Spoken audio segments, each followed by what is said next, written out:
I think I am live.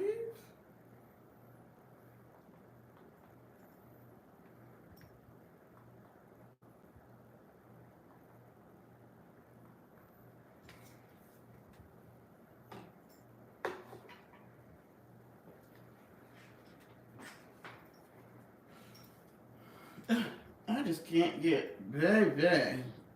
This hair is not working for me.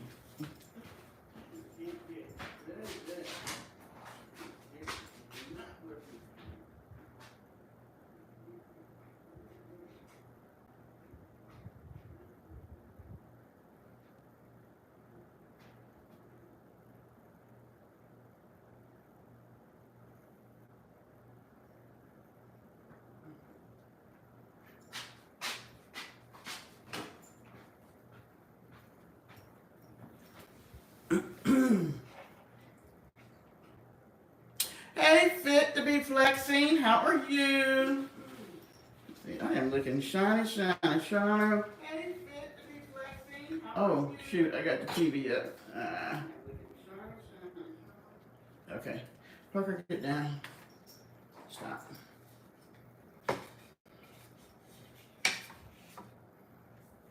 You are the very first person in here tonight. Thank you. I know. I'm like, what am I?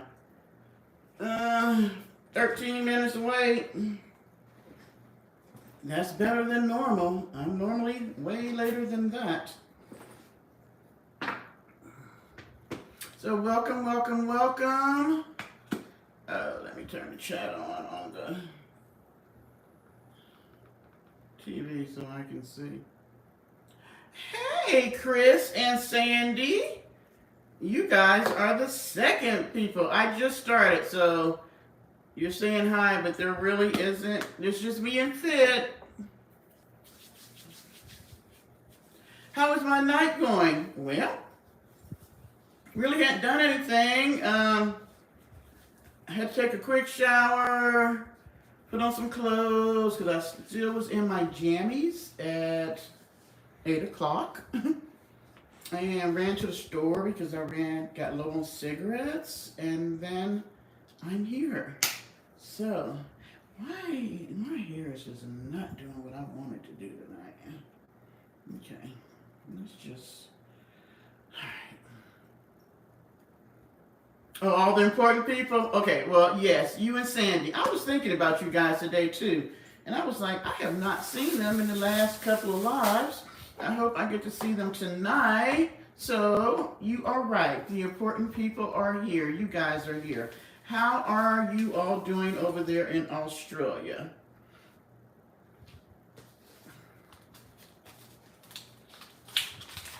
Hello, Miranda's. Is that supposed to be mother or another? Hi, how are you? Let's see.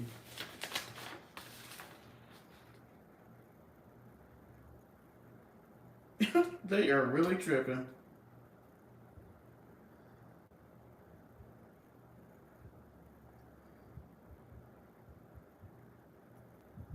There's no way.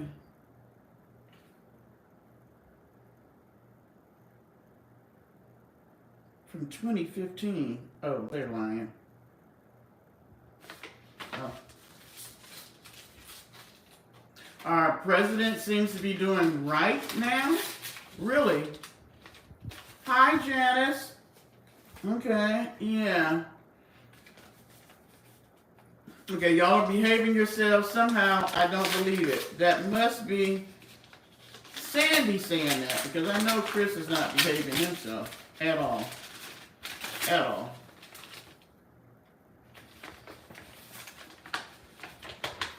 Let's see.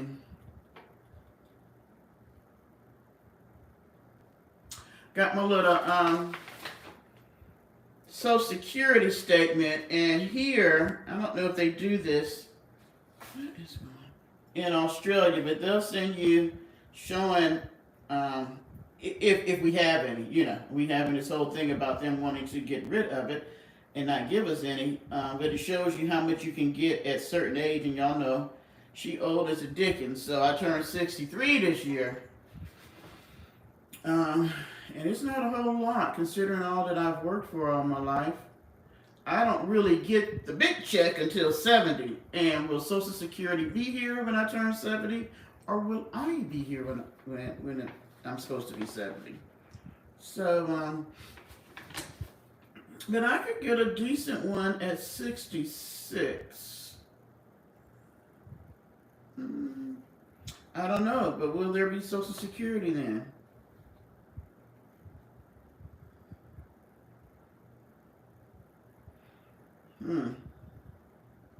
But I'll look at this tomorrow. I just happen to go to the mailbox. I never go to the mailbox. I am just not, yeah,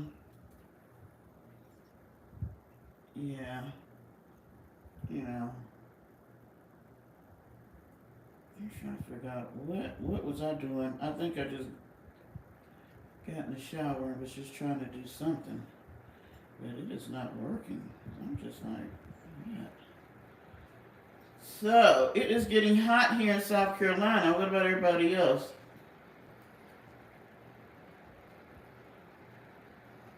It's based on how much money you have?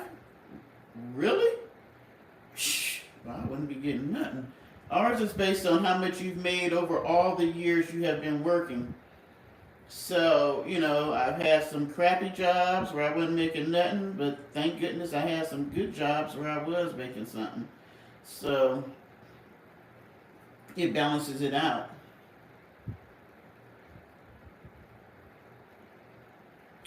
Oh, if we are between 18 and 62, you should be forced to work. Well, sir, you hadn't worked since when? How the hell are you going to tell us when we should be working? Wow. Well, I'm glad we got ours the way it is. Because my thing is this. You took the money out my check. And I'm like this. If they want to get rid of Social Security, then give me back all the money that I've paid into the system since I've been working. And then I'll do with it whatever I want. Okay? We'll just do that. How about we do that?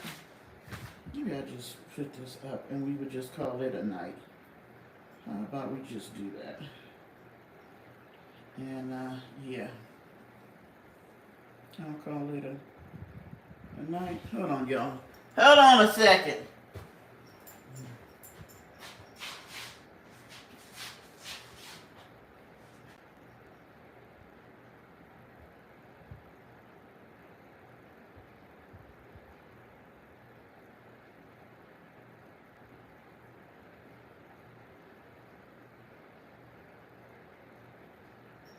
Okay. I like that better. Alright. Y'all know I'm the queen of the bun. Yeah, we've had a lot of, we've had rain here since last week, and today, we've had sunshine. I don't think we've had any rain today. We had rain yesterday. Yeah, always have a cell phone charged, just in case.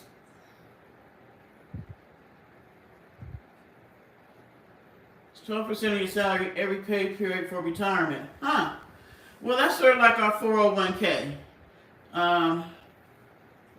Let me move my plant because I can't even see the chat.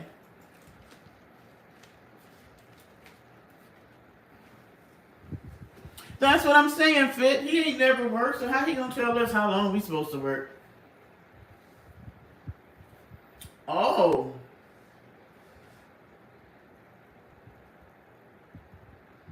Well, now I can go with y'all plan if they're gonna give me 330,000 at 65. But can you still work after 65 if you take your money? Or you take the 330 and then you don't work no more? Because we can still work, but you can't work but so many hours. Oh, okay, I need to move to Australia. I guess you gotta be born there though to get that. I guess you just can't move when you old and they give you the money, huh? We can only work like, I wanna say, give or take maybe 20 hours? No. See, but we got a wonderful president who, mind you, has been over in the Arab countries making deals not just for the United States, but for him and his family. He's putting up a Trump hotel, casino, whatever, in Dubai, one in Saudi Arabia, and then him and his bitcoins or whatever. He's made all these deals now, but he's supposed to be on a trip, which is supposed to be representation of his job as president for the United States. But he over there doing stuff for himself. Hey, Lovecraft.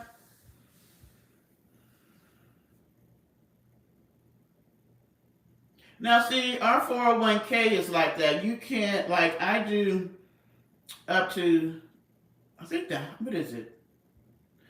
The company would do up to 6%. I think I can do up to 10, I'm thinking, but I do 6. They match me 6, so it's 12% of my pay each pay period.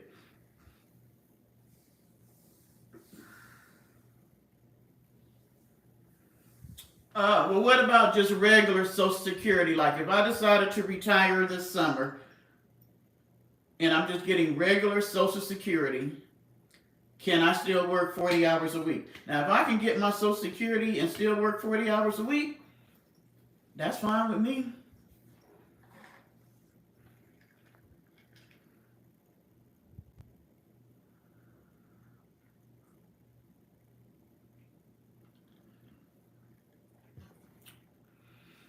So they pay you for the 5 best years. I ain't mad at them. I have some pretty good years. Okay, so that's for you guys. You can work as much as you want as long as you're not on disability. Martina, you might know, if you're just getting regular Social Security here in the United States, can you can only work how many hours? Like 20 hours a week or 20 hours a month or something like that? Because I don't know. And they're saying now it'll take a year for your Social Security to go through. So, I've just been looking at some stuff. Then I got a wonderful letter from the IRS telling me that I owe this ridiculous amount of money from 2015. I'm like, I know they don't lost their mind because 2015.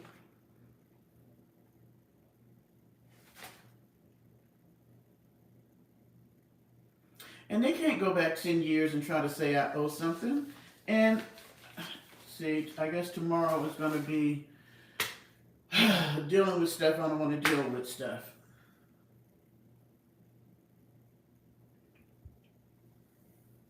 So you get pension, but it's reduced after earning, say, $300 a week. So you get pension and Social Security, and you can work, or you get pension and annuity, and then you can work. Wow. But we're supposed to be, that great, big old, beautiful country, and yet we don't even get benefits like that whatsoever. Whatsoever. Which is crazy, because if you took all the money or took all the taxes that Americans pay into the system, we should be able to get way more back than what we do.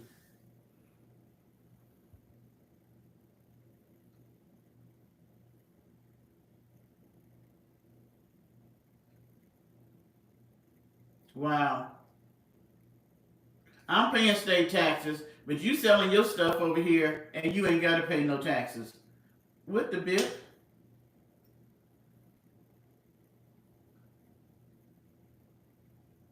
Yeah, and I would like an itemized, like, I just got this thing from the IRS today. I would like an itemization of what it is. Where's my taxes going? What is it paying for? I just want to know where the money going. And he claims that he's going to make it where there's no taxes on servers, people who work in restaurants, wait on tables, bars, and all that. There's not going to be any taxes on their tips, and supposedly no taxes for anybody that makes what, less than 250,000 a year. They're crazy. Because that's not going to happen. And most people lie about how much they make in tips because they know it's going to get taxed. And when is this going to happen? And when somebody inquired about it, he was like, once they get the deficit down. Well, hell, that's not going to happen before I leave here, probably.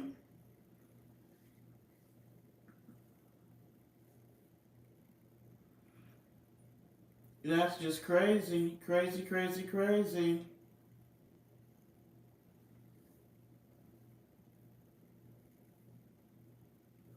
1 billion a day since Operation Desert Storm, which I was in that. That was back in 1992. No, 90. I got out in 92. All right, where is the peoples? I put out a I know I was a little late, but I put out a thing saying I was gonna be here tonight. I know I said last night. I don't know what my knees was hurt. I was just tired. I had been working, getting up at 4 o'clock in the morning for the last week or so, and yeah, I was just exhausted. I actually took yesterday off. I was just tired.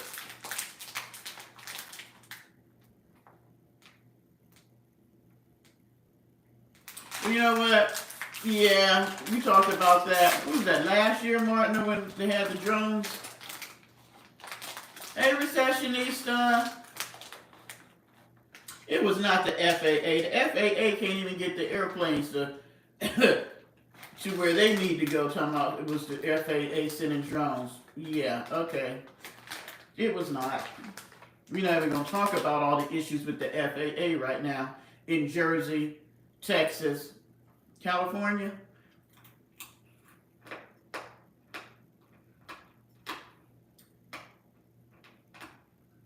Did y'all hear me crunching?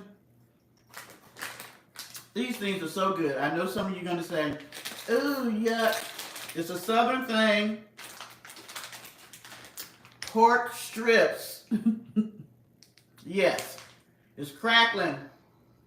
It's skins with hot and spicy flavor. They are so good.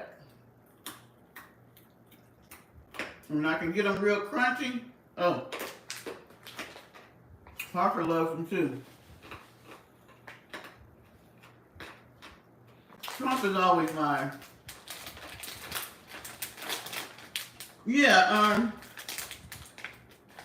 well, first of all, who's going to give me a $400 billion plane that he wants to use as Air Force One?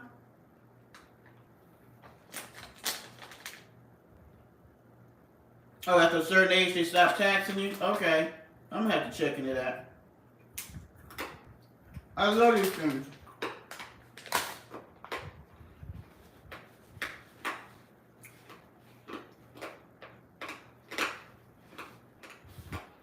I can hear them crunching in my head. They sound loud.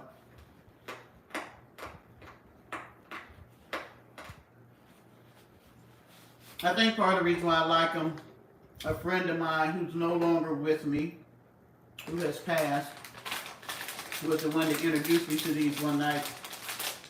And I have been hooked ever since. Oh no, you gotta try the hard ones. I have a thing about crunchy, like I like the kettle chips if I eat chips because they're crunchier than regular potato chips. I'm not a big chip fan. I'll eat like corn chip, not the corn chip, but the Tostitos and stuff with salsa. Oh, that is not a whole lot. You can work.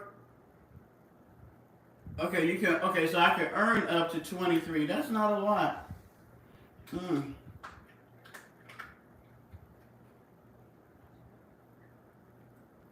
What is Anavar and what is Winstrol?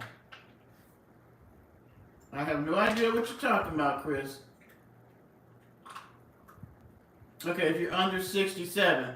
Well, then I might as well wait till 66 when I start getting a better check, and then I can work as many hours as I want.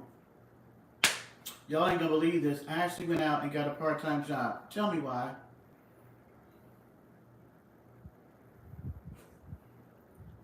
Okay, that's fine, Lovecraft. Thank you for being here. Oh, it's a question to flex. Okay, well you in my chat. You gonna tell me what you're talking about? Really? Okay, so did y'all go do what out of the goodness of my heart I wanted y'all to go do? Did y'all go subscribe to my son's channel? I need y'all to do that for me. You ain't gotta watch. If you're not an anime person, that is fine. I am not either. He just needs subscribers. You know, we try to get him that subscribers and watch hours. Don't be a Vanessa. Oh, I didn't put you out the chat. My son's channel is FORRNIME. It's an anime. You know, the graphic cartoon. You know that. I'm not into that. He's been into that ever since Pokemon and all that stuff like that back in the day. So apparently he's been writing stories. He is a good writer. And so his friends has encouraged him to start his channel. And so he's done that. I just wanted people to go subscribe. I know y'all probably don't. We might have maybe one or two people that watch anime. If that. Thank you. Oh, okay. So let's just go ahead and start with ma'am. It is Fornime. FORR. Chris put it in there. NIME. Thank you. Hey, One Man's Wish. Thank you for the Mother's Day shout out. Mwah, mwah. Thank you. You love anime? I figured we would have a couple of people that like it. Recessionista. I don't particularly care for it. But he's doing his own original stories. So, you know, I told him don't make them that long in the beginning and to get people involved. So we will see. He need to make some money. I know that. Okay, so hey Tashana. Alright, so we're gonna start out. Oh, I got your hair color? You know how you can be on Facebook and they'll let you do the pictures and show different hair color? I fell in love with this hair color. I was like, I'm gonna do this in my braids. Well, you should tell your son to go ahead and start now. Anime is big on YouTube.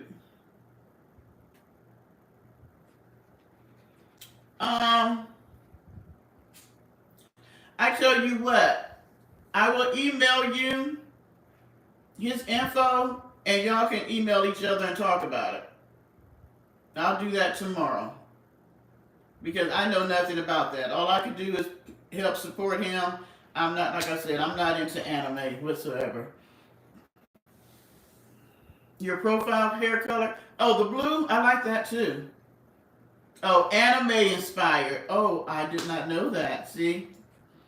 I'm going to say my hair is anime inspired. I think my son is using Canvas. He said he used AI to do the pictures, but I told him they need to be more movable, like moving around. For me, I need them to move around. I don't know. Like I said, that's not my area. Your profile is Vanessa inspired.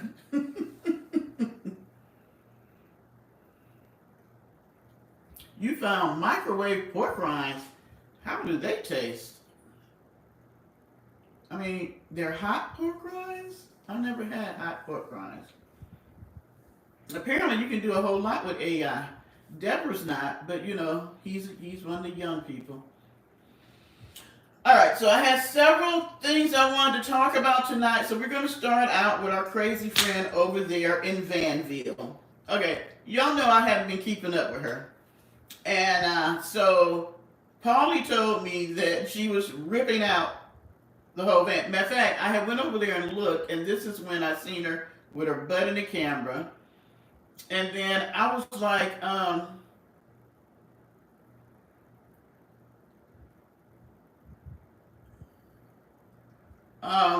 why when she went camping, she was always in the front? She ain't got shit in the back. She has not. The only thing I can tell from this last year that she has done with this van build out is paint the door orange or whatever that little section is and paint the leaf I about fell out when I seen on Arab's page where she was putting up the shelf and it fell down on her. Put the floor in and the walls. Because everything else she's put in, oh, in that bed board thing that she got going on. But everything else she's either put in and ripped out, put in and ripped out. So now she is literally demolishing the van to start all over. Oh, your uncle thinks he's friends with Prince Charles. Okay. One of you all tell me why she is tearing everything out, starting over. I've seen a little short where she says something to the effect that if you find that you're making mistakes in your van deal or you don't like it, it's better to stop and start all over. Okay, ma'am, you didn't have the money in the first place to buy the van, one, or to renovate the van, two, or the knowledge and know-how. And you've been begging for money to do all those things. And now you're going to destroy everything that you did, which was a waste of money.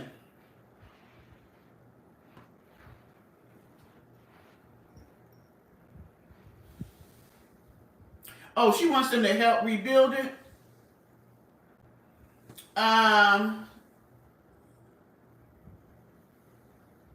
Sometimes you just find a better way.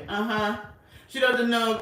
Thank you. She don't know what the hell she doing. And I believe I'm like with everybody else. She wants to stay in the Vans sector, but that's why she keeps destroying, tearing up stuff, putting it back, redoing it, and all that, so she can stay in the van sector, saying that she's building out a van. This makes absolutely no sense, ma'am. You're not living a van life. Just say you live in a I don't know, a homestead life, that you own a homestead. That would make more sense. Because they are crazy as hell if they give her more money for wood and solar and all this other shit that she done bought and paid for, and now you're tearing it all up. And you still don't know what the hell you're doing.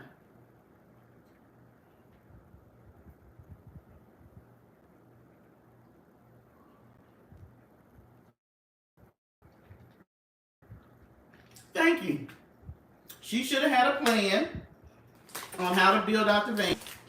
But she just goes on YouTube and try to copy off other people, and she don't know what she's doing. Thank you.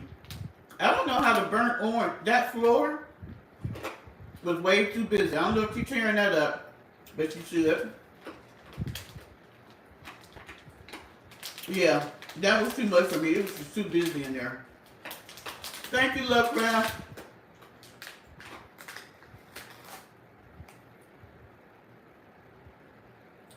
I don't know. I think she don't have anything else to do. And maybe you can tell me, how you living with Starlene? Isn't it Starlene? Yeah. And her sister. And I bet you they done finished that van. I bet you they done finished Pauline's van. But she ain't gonna show that. Why can't you just get their help? Because she is just wasting money. Yeah, that was a horrible color scheme, which I don't know where she got that from.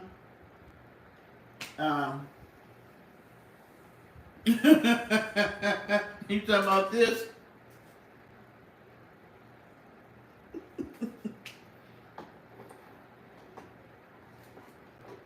Oh, she always says, this is my first meal of the day, which we all know that's a lie. There's no way in hell you're not eating till like, I'm sorry, Parker, I didn't mean to do that. Till like 8 o'clock or 9 o'clock at night. We know that's not true. We know that's not true. You're right. She could have paid somebody to build out that van by now.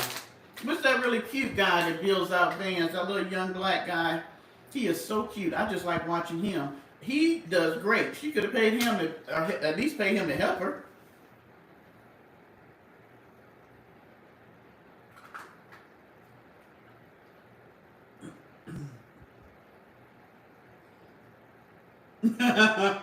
She made an omelet and she said it was her first meal. Did y'all see? Oh, I know what I was gonna say. Did y'all see when she was doing subs, writing sub names, and she had her wig on, and she had the low cut top and the pleather pants? Which I'm just like, who the hell is wearing pleather pants in May in Nevada? She's looking like a linebacker from the back, and then she made sure she had the camera up so it was focused on this area up here. She wrote a page of names, and then she was like she was going to eat because she hadn't eaten all day. And I think she went and made eggs and shrimp or something. Polly was saying something about the wires where she was using speaker wires for her solar. Whatever wires she was using, they were the wrong ones, and that they could burn up. Girl, I was looking like, who in the hell is wearing pleather pants in Nevada in May?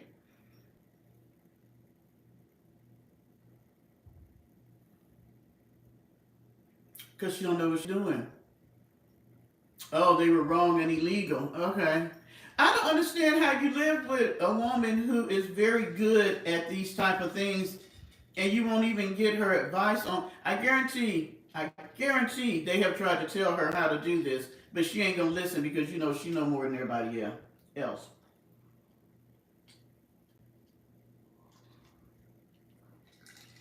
That's what I thought. I thought she was letting Charlene do it because she was an electrician. Child, we're gonna see her putting down, talking about going to the BML land, and that shit be on fire. She's gonna be on fire somewhere. Oh my God. She's too funny. She is too funny. Alright, hey, why are you coughing on my foot? You're not getting any more. I gave you some already.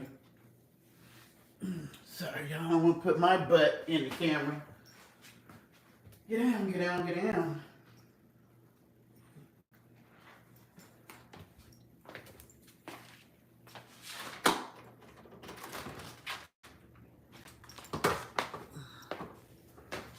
Okay, so y'all know I don't watch her enough to know a whole much more than that. Fit, she ain't never gonna learn that because she's too arrogant.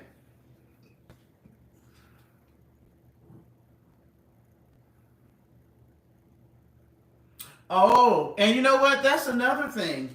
When you're building something out like that, you need to make sure that the stuff that you put in there, the weight is distributed. You know what I'm saying? So that you're not heavy in the front or heavy in the back or on one side of that. You know what? Oh, who paying that $2,000 or $3,000 for her to get her suspension? And why are the suspensions messed up anyway? You bought a $20,000 van with bad suspension? You know what? I'm gonna tell you this. This is what I think. This is just my personal opinion, which means absolutely nothing. But she's having all these issues because she wasn't supposed to get that van in the first place. She could have renovated Treasure or put the money in Treasure, and she'd been better off. Thank you. It was a lemon because she didn't know what she was doing. But she was determined to get a van because Charlene and Pauline got that van. Or Pauline got her van. If ain't nobody gonna get something that she can't. Alright. Enough about McNasty. I try not to spend too much energy on her anymore because she's boring as all get out to me.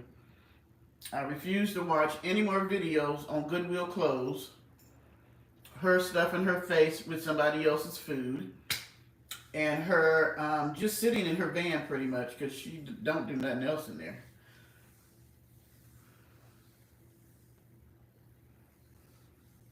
No, she wouldn't have, Martina. It's been a year. And what has she done really in a year? She's done more wasting and messing up stuff than she has building. So at this point, she needs to realize she does not know how to build a van out by herself. Now, I could see her just sitting down, finally admitting that this this little project is bigger than her and that she needs to get assistance so that she can learn. So if she ever wants to do this again in the future or add to what she's doing, but she should have at least hire somebody to come in and help her with the basic stuff, such as the solar, the electrical part, maybe the framing, the weight distribution, all the major things. Okay. Oh, she drinks wine coolers only. Since when? She stopped drinking Dollar General wine. Stop. All right. So, how many people have been watching the Diddy stuff? The trial. We're on day 4. This thing is crazier than I even thought. Well, y'all know, for me and the whole psychology stuff, this is just like exciting for me because, I guarantee if we ever really find out the truth, we're going to be able to back it up to his childhood, the reason why he's so messed up now. He is a prime example of what can happen when you don't have good upbringing by people who should be good guardians.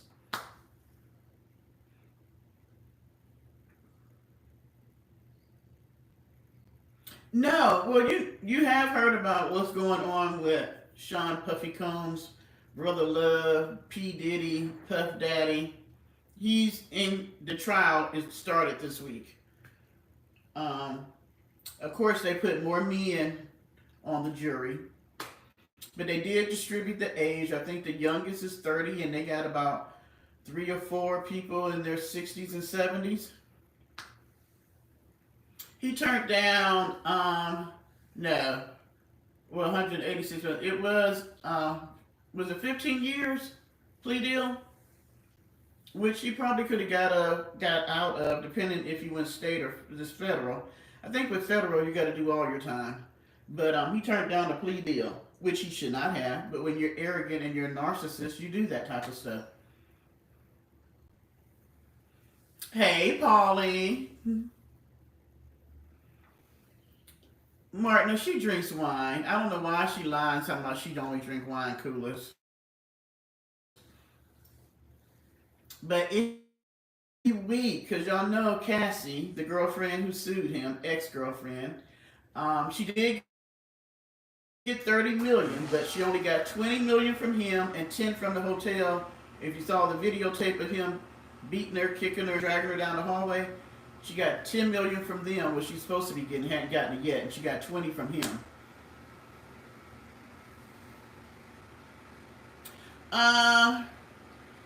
Okay.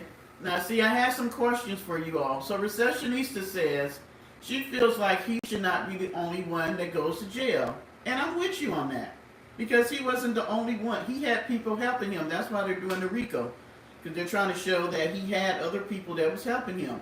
And I think that all the bodyguards who contributed, they didn't do anything, they covered up, they went and got drugs and people and all that. Oh, thank you, Shoshana. You so sweet. They should all get in trouble too. You know what I'm saying? The doctor who has been giving him all the drugs, prescriptions that he didn't need. Yeah. So, like today. Okay, so let's just catch up for the week. Cassie has been the main witness or main person this week, but then they had he says he's not a sex worker, but that's what they were paying him for, but he was a stripper. And then they had, today they had Don, who was another singer in one of his other groups, and they had a security guard from the hotel, and then they had a guy that works for the feds that busted him at the hotel in New York when they brought him in. So, this is what I want to say. And I don't know if the guys can identify with this, but maybe they can. Do you all think that Cassie was a victim or a victim of her circumstances? And do you think she should have gotten the 20 million from him?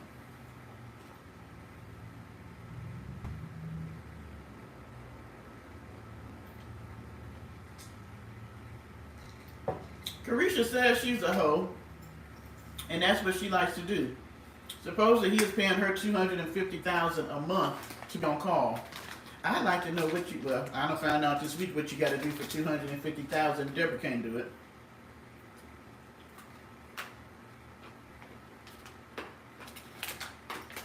Okay.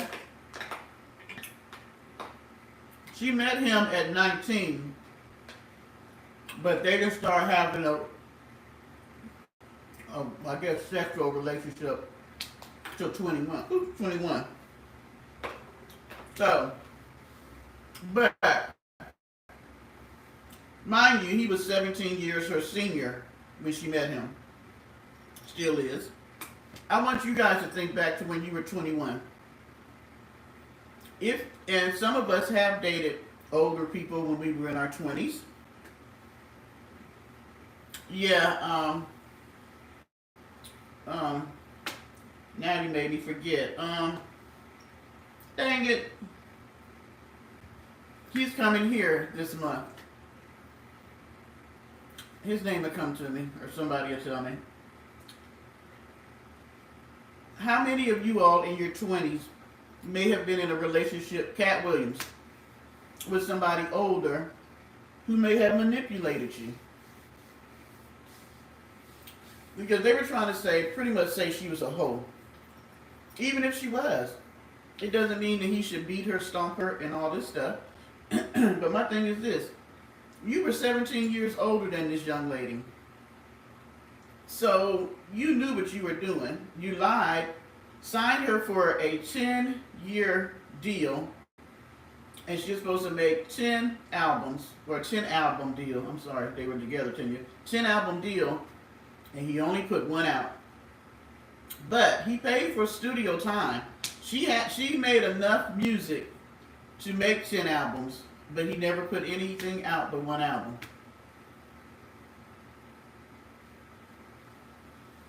All right, Martin, now you be careful. Make sure you got your phone, if you got laptop or anything charged up, just in case. You need to be able to get information and all that. And let me know tomorrow. Check in and let me know that everything's okay. Thank you. And that's my thing. There are things that I did in my 20s that I was not doing in my 30s anymore because I was young and dumb in my 20s. So I could see how in the beginning she did this stuff because he was this older guy that had money, and I'm sure he was, buying her gifts and flying her here and there and all this stuff. And then, you do the first freak off. Now, I'm going to tell you this. Even in my 20s, I wouldn't have done a freak off. I'm sorry.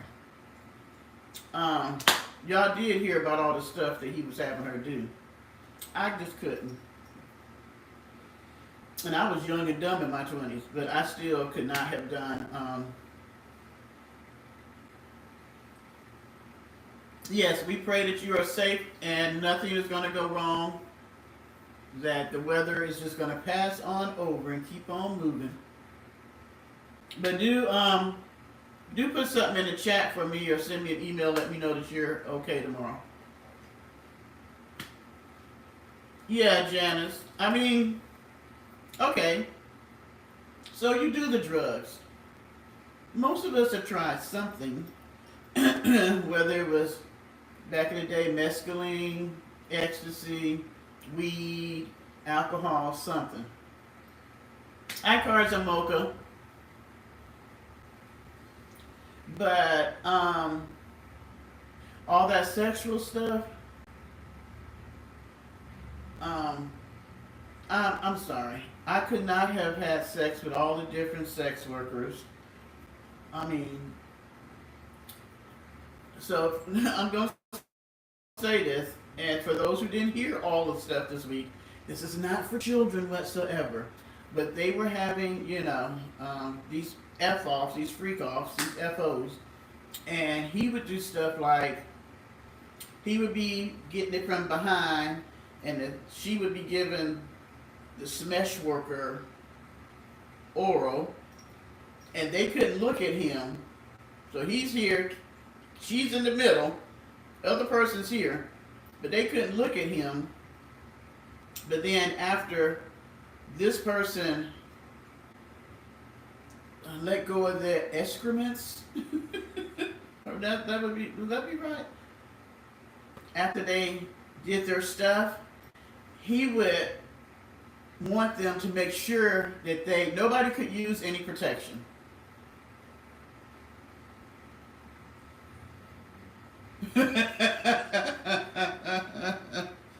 Nobody could use protection because he wanted that person to actually inside of her, because then he wanted to suck it out.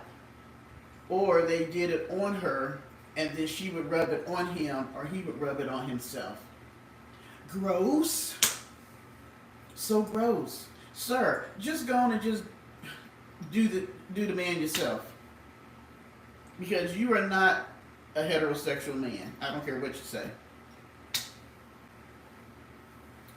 Yeah, all that, Chris, all that. And he got mad. They had this one guy. He was the one that he was on. I think Tuesday he got up on the stand, but he was a stripper. But he was known for being well endowed, and that's what Diddy was into, big black D's. And so he could not always perform because he said he really liked Cassie. And he liked hanging out with them because they were stars and they didn't even have to pay him. And he liked getting the drugs.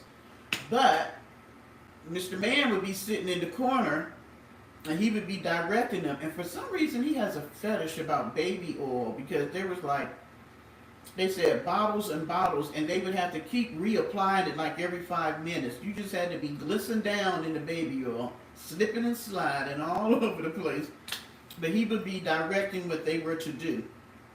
And she said she didn't want to kiss the people, but he wanted her to kiss them. This girl, I mean, can you imagine this?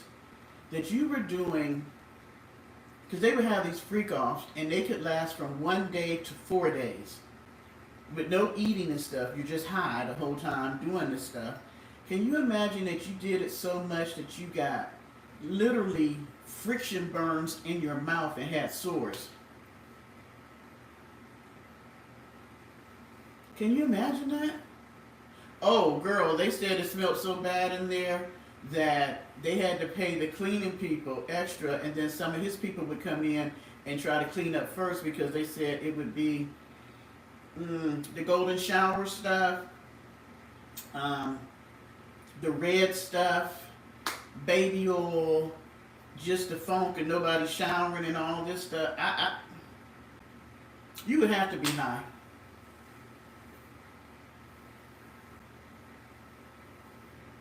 Yeah, and he then, hey, pizza pie, he would want to do it when she was on her time, because he got off on that too, doing it when it was her time of the month. It is just too much, too much. I was like, this young lady is going to be in counseling for the rest of her life. That's why he has so much baby oil, because he has this thing about the baby oil. I don't know what they was using it for, because I guarantee the stuff he's doing, he learned some of this back from in the day with his mama, young. But it's just too much, too much. I couldn't even imagine me doing that now at my old decrepit age, but let alone in my 20s. I will not be having folks be doing all this in every you know what I'm saying, every hole in my body. No. And then the stripper guy said that he would come and he wouldn't even be the first person that had been there for the day. He might have been the third or fourth guy that came for the day. Can you imagine that? She got to the point that by the time they were together, 7 or 8 years, she was like, that was her job. Her job was to do the FOs. And she did it because she really thought that if she did everything that he wanted, that he was going to marry her, she was going to have a baby, she was going to be the main woman. And really, she never was. Kim Porter was the main woman. You can't even look at baby oil the same. Child, I wish somebody would say to me, would you like to use, you want to use some baby oil?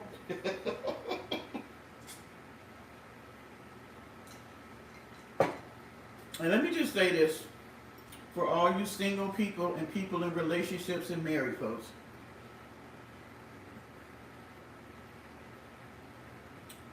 do not ever do a threesome with your partner. Okay? It is never a good idea. It never works out. If you ever do it with people that you don't ever plan to be with. And then they were hiring people from Backpage, just hiring. And the people had to send them a picture of theirs so they could so he could decide whether it was big enough. I mean, this is just crazy stuff. Just crazy, crazy, crazy. I mean, and she said that, they were high on XD, MDA, opiates, that Tucci, the Coke. I mean, what wasn't they high on? Not including alcohol. She would have to go by and set the room up. It was just crazy. This is just crazy. But I do give her props for being able to come and say all this stuff in front of her husband, which I'm sure he already knew. She's probably briefed him prior to the court date. Over the years they've been married. And then, her parents and everybody else that has packed into the courtroom to hear this.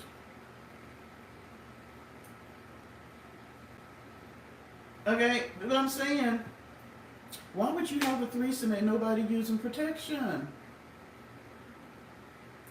And then all the UTIs she got, who knows what this young girl has gotten over those years that she was with him, having raw sex with all these different people.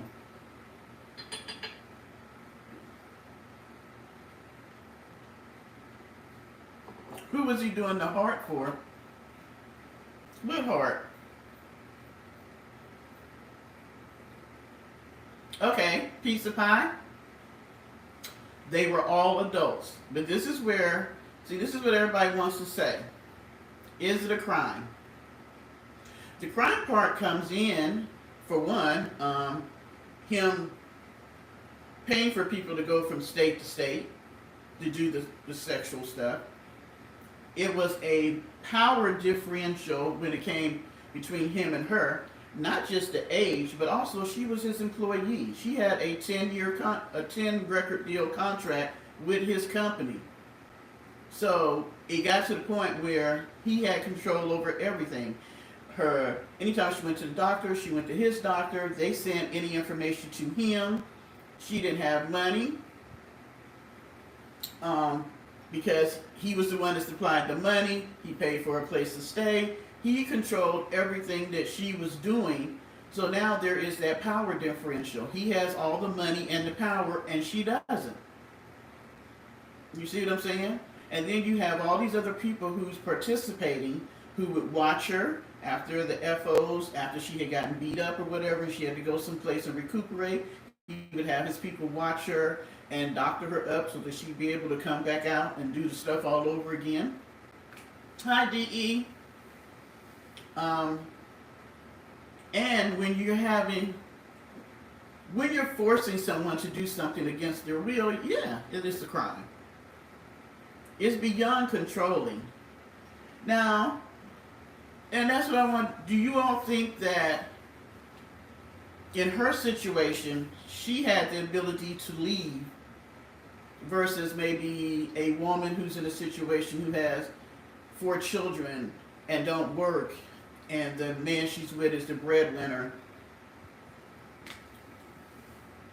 What do y'all think? Do you all think because she was a young, pretty girl and didn't have any children by him, she had the ability to just up and leave?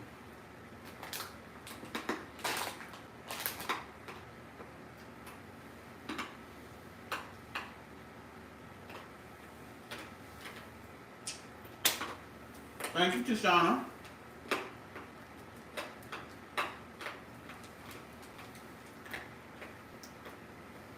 And that's what people don't want to see. She tried to leave because they were off and on because he didn't really look at her. One of the things that came out this week was the fact that she wanted to be the girlfriend, the woman. But he never spent holidays with her. All the holidays was with Kim and the kids, even though him and Kim weren't together.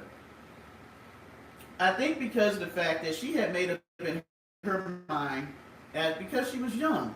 And we all went through this at some point that we was with somebody that we figured we were so in love that if we did everything they wanted to make them happy, that they was gonna be with us forever, they was gonna marry us, we was gonna skip through the tulips and be happy forever.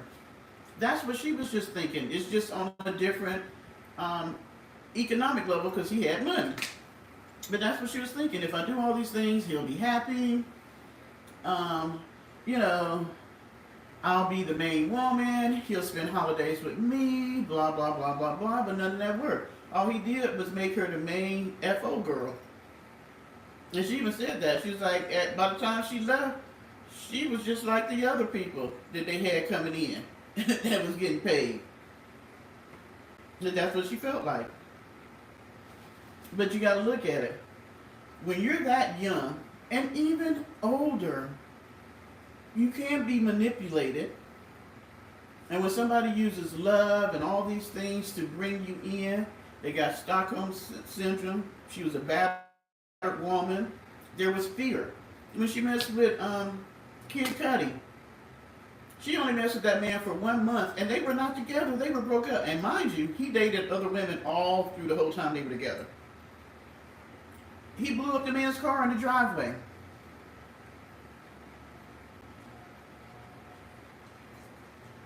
Anytime she tried to leave, he would come, beat her up, drag her back.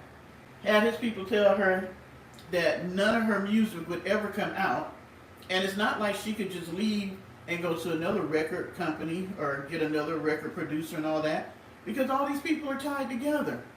And he had so much power then, and still do, that he could just say, hey, don't you dare let her sing one song for you. What she came to do was over with. If she didn't do what he said, she could sing at home in the bathroom or whatever, because we didn't have YouTube and all the stuff that the young artists can do now. It was different. Where is my chat?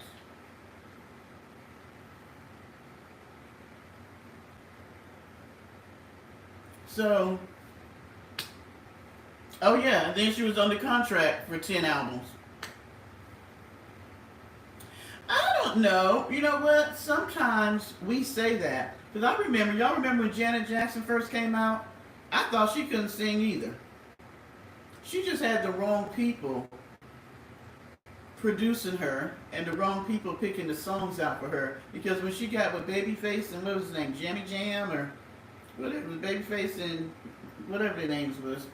When she got with them, her music changed and then she skyrocketed. So maybe he wasn't the one that could really get out of her what needed to be getting out of her as far as singing, and maybe he didn't know how to pick the right songs for her. Well, now she says, because mind you now, when she met him, she was already dating that other guy who was 8 years older than her, who was doing music with her, and she was literally living in New York and paying for her own apartment. She wasn't at home. She had her own place because she was doing modeling and she had been doing some singing and all that under this other guy. So she's paying for her own place and all that, because that's how she met Diddy, was through this other guy, because he was doing some work for Diddy. So she wasn't living at home. She said that her mother did not know. Her mother had questioned her about, some of the things she had heard, but she told her no. I think the first time she told her about it was many years later, and her mother knew. But then, okay, we all have grown children. By that time, she's in her mid-20s. I have had my son in relationships that were not healthy, and I tried my best, but what can I do? They're over 21, what can you do? You can only be a support, you can talk to them, but ultimately it's up to them.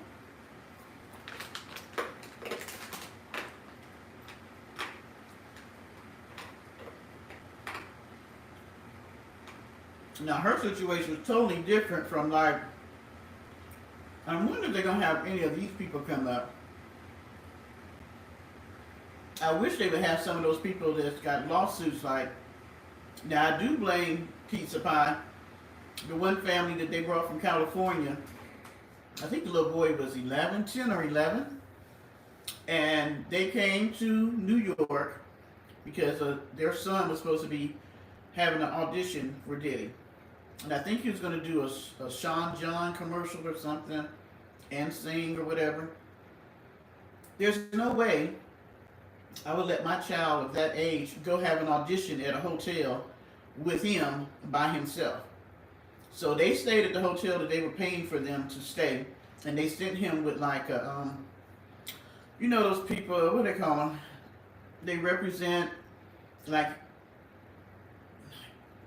I forget what they call them, but anyway, they're like representatives of his. They would come out and say, okay, you get an audition, you get an audition, whatever.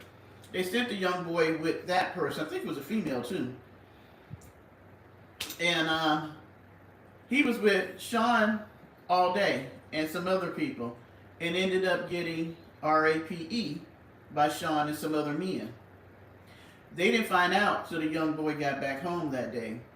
They never said anything. I don't know if they paid them off. All I know is supposedly they left New York and went back to California, and the young man is now suing because he says he's been messed up since then. And of course, he's grown now. So, yeah, people like that, there's no way. Just like I don't understand Usher's mom.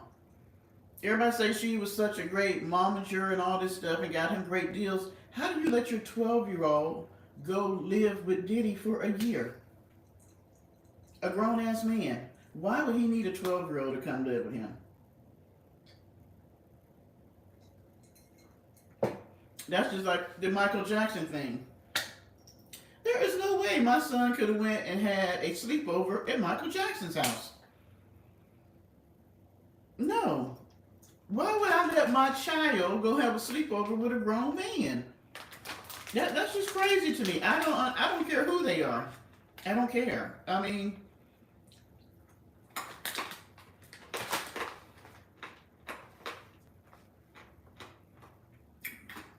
it's all about the money. Well,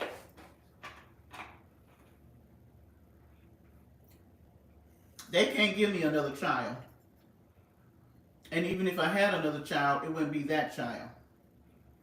So when it comes to my seed, no. My grandchildren, no.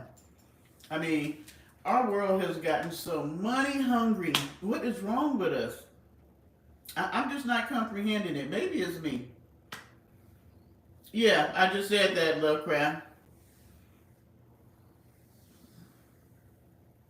Even if at the worst of my times, when I was a single parent, if I was going to sell somebody, then I'm going to sell me. I ain't selling my child. And then really, how do you live with yourself after you get the money? You have destroyed your child's spirit, emotionally, physically, mentally, and now you're going to skip on down the road and buy a big house and some cars and all that stuff. Is it really worth it? I mean, y'all tell me. Because sometimes I'm thinking maybe I'm here, but I'm not here, because how important is money nowadays versus it being able to keep a decent roof over your head, transportation, clothes, food, all the basic things. But do we really need all the extras? Is it worth selling your soul for to get the extras? I mean, because there are people, and I know there are people that's out there that watch these videos that it's real important for them to have a big house, a big car, that have, be known in the community, be one of the people on the ush stuff at the church and wear the designer clothes and the shoes, and you know what I'm saying? And to have that name out in the world. But is it worth selling your soul for? Because I'm looking at our country and it's jacked up. Because there's something definitely wrong with us when that person that sits as our president because that's all that they're about is power and money. And that's why you see so many of these pockets of this stuff, because we have let people, even us at the lower level, look up to the people with the power and the money.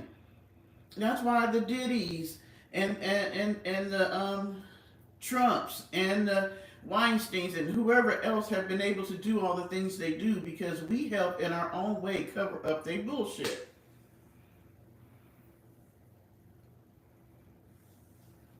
Thank you. Okay, look at the people on YouTube. Look at some of the stuff people do on YouTube.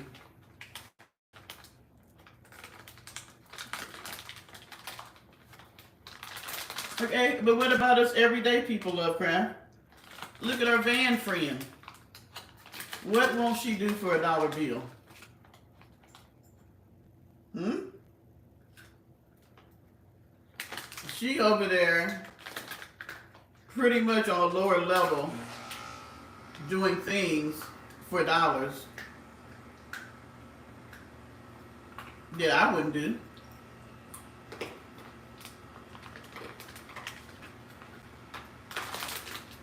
I mean,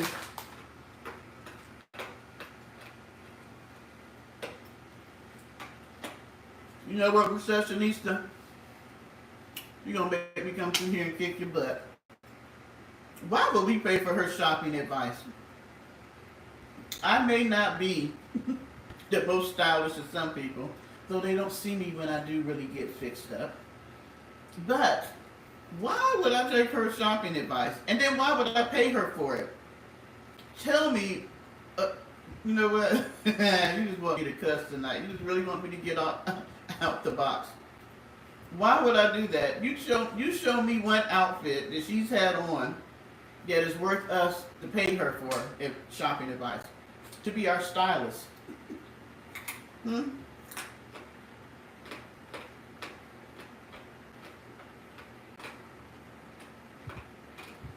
You right fit. Girl. I still laugh now when I think about when she went to that snake festival with that big bird coat on. Them people was looking at her and she was like, people were telling me that my coat is so nice and they really like my coat. Ma'am, they trying to figure out where you got all them dead bird black feathers from. You up here in Texas at a snake festival with that mess on.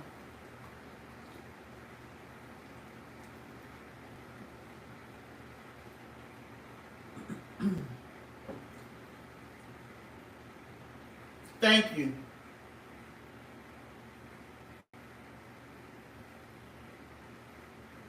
Now I will say that before she moved in with Charlene, she did some videos. Remember when she was buying all that stuff from Timu?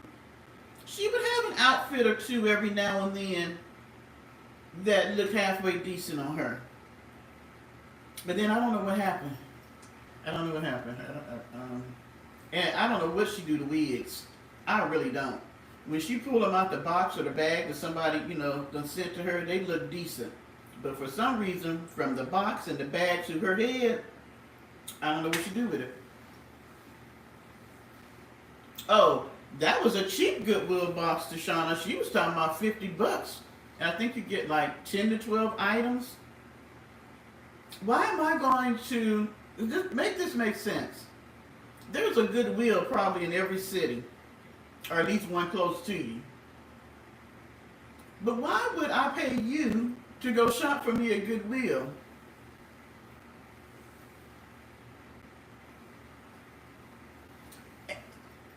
To go buy secondhand clothes for me? Thank you. That's going to cost me way more than it costs you to get.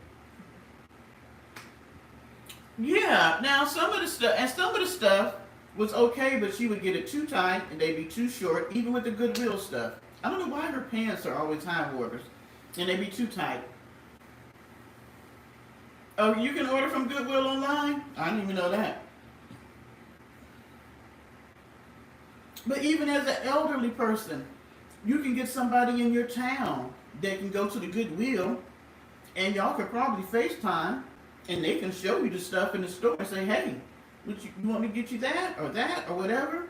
Or have somebody take you. I'm just like, well, this is what she says. She'll have a box that's like size 1X or a box that's size 2X. But even in that, a 1X by certain people may be this big. I should know. I bought some stuff from overseas. And then by another designer, it may be this big. So that doesn't mean that the stuff is going to fit you when you get it. I'm going to pay $50 for stuff that you probably, if it's 10 items and you got it on dollar day, you paid $10 for it. But I'm going to pay $50. That makes no sense to me.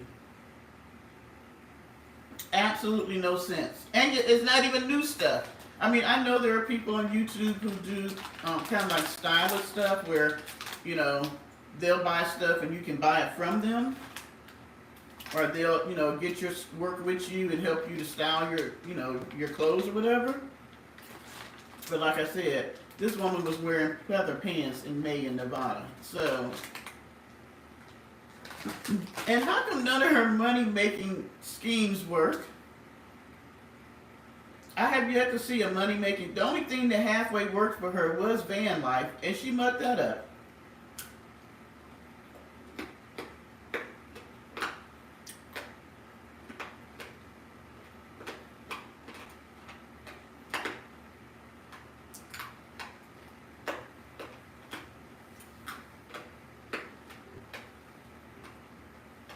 Oh, don't even talk about those. What happened to that? What happened to the motivational emails? What happened to people being able to talk to her? What happened to all that? She starts stuff and never finished. What happened to the exercising? All that equipment she paid for that Charlene didn't have, all them outfits she bought to exercise, I ain't seen her exercise. I mean, for one, she's not consistent. And for two, none of her money-making schemes works, other than the van life. When I first started watching her, because I found van life interesting, and I still do,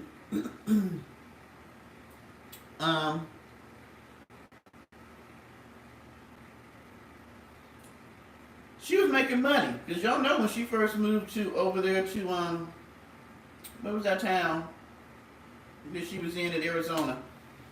She had money flowing in. I mean, them people was sending her stuff to fix up the little tiny sardine can in the shed. I mean, she had money coming in. But people really thought she needed it. They thought she was doing a good thing. And then she was using the God thing. You notice, she talked about God, but not like she used to. It's a different kind of way that she talk about God now.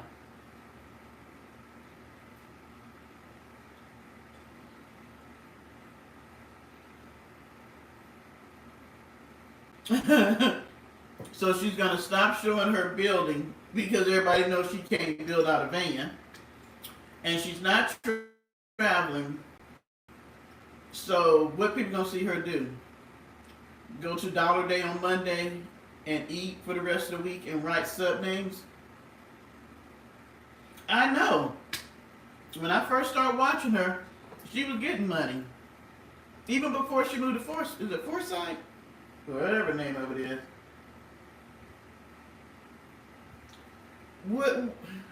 Even writing sub names ain't making no money because you copied. She never has original stuff.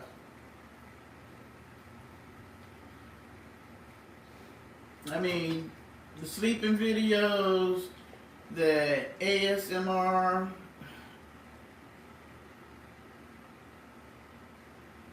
No, she done cut back on that, Lovecraft. I'm glad she has cut back on that. She only uses God now to curse us and try to send us to hell, and try to make bad things happen to us. But you know why? She's comfortable now. She ain't got to worry about no bills. Jane Squatter. You know what? She should do a channel on how to be a squatter. Now, I'm going to give her credit on that. That is one thing that she has done very well so far. because I am still, in my mind, mesmerized with the fact that a subscriber, and I know that y'all enjoy coming on here and we chit chat and all this stuff like that, but really, how many of you would invite me and Parker to come to your house and stay? And I pay nothing. Me and Parker, you buying him dog food.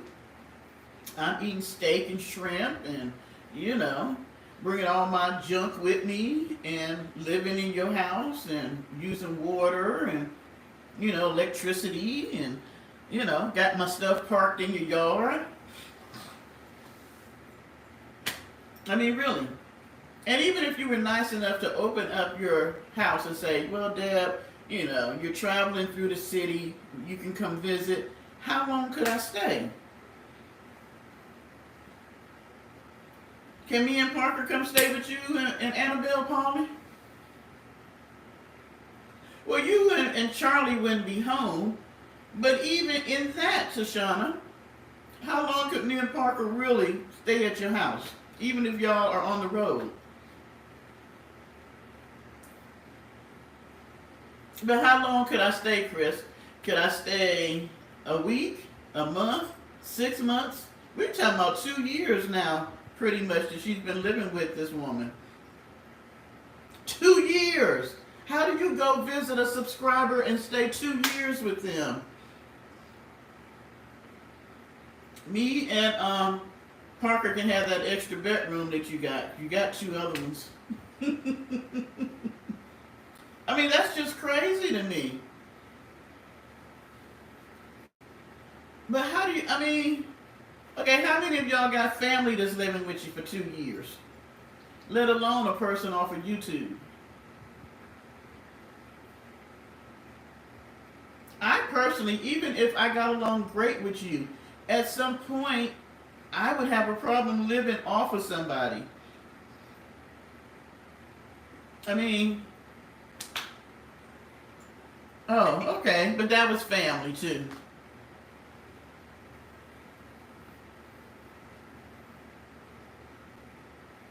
That's what I'm saying.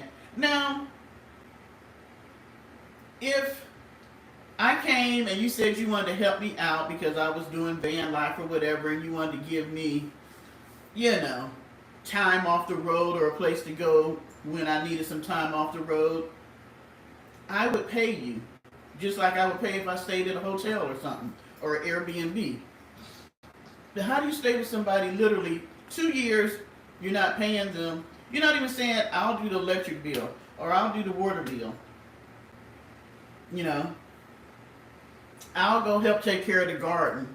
I don't know, I'll build something around here. All we ever see her doing is eating, cooking, and washing dishes. Oh, and she'll clean the bathroom because she's using it.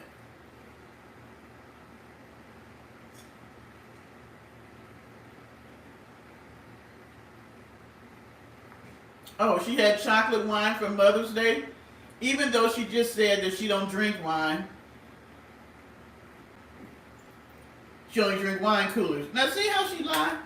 You don't drink wine, but you were drinking chocolate wine for Mother's Day, which was what? Last weekend? And you ain't a mama.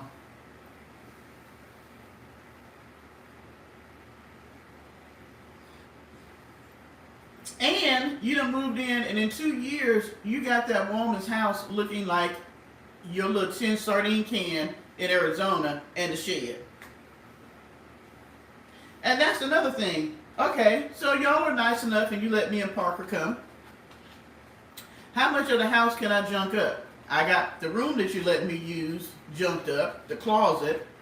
I done moved outside the room and I got a whole area that I have decided is my exercise area. And if you notice now, whenever she sits at the bar, and you can look over into the family room where they watch TV and stuff at, do you not see stuff from one end of the couch all the way around?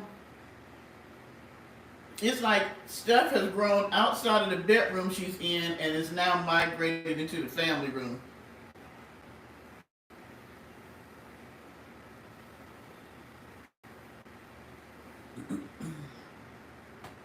Oh, she received it as a gift. You know what? She probably bought that because I think she had chocolate wine for Valentine's Day too.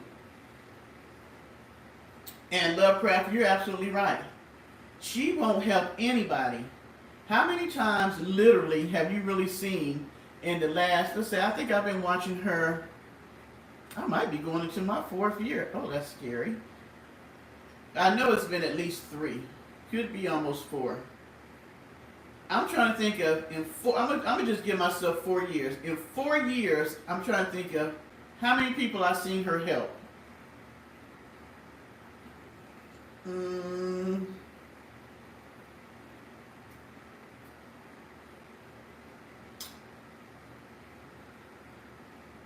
None.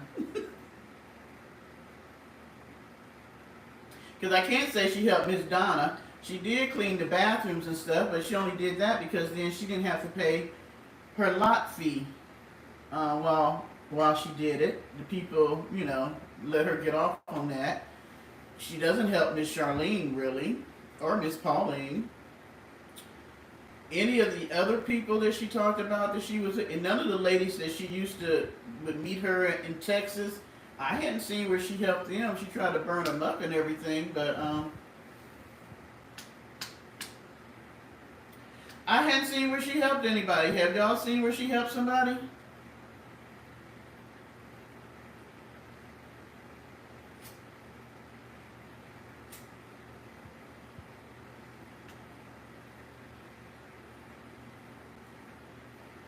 And that's why I don't have respect for her. And I don't have a problem talking about her because my thing is this. She always talking about being a good friend. Of course, we are horrible women. We're not godly women. We smoke, we drink, we just hose. All these things that she says that we are. But I guarantee in 4 years, I have helped way more people than she has. And I don't come out here and have to say it. Matter of fact, people will tell me about something I did and I usually forget because that's not why I do it. So my thing is for you to be the godly woman and the just woman and the one who don't drink, who don't smoke, who I guess don't cuss and ain't a hoe like the rest of us, you're not a giving woman. Especially as African American women. I'm just a nasty old hoeing African American woman who is a whoremonger, a drunkard, and a smoker. Thank you. She made herself homeless. That's what gets me. You're homeless, and before she got the government apartment, she did actually have a condo. And she had a job. Now, I don't know, she got fired from the job, and I think she was working at something like a Goodwill. She got fired from the job. If I'm not mistaken, it had something to do with her taking stuff. And then she lost the condo because she wasn't paying. So they took it back.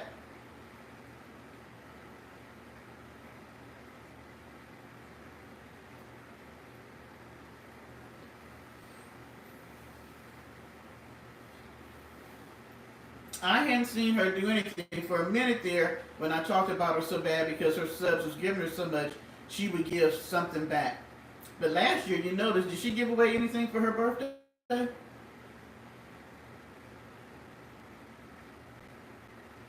Hi, Roman.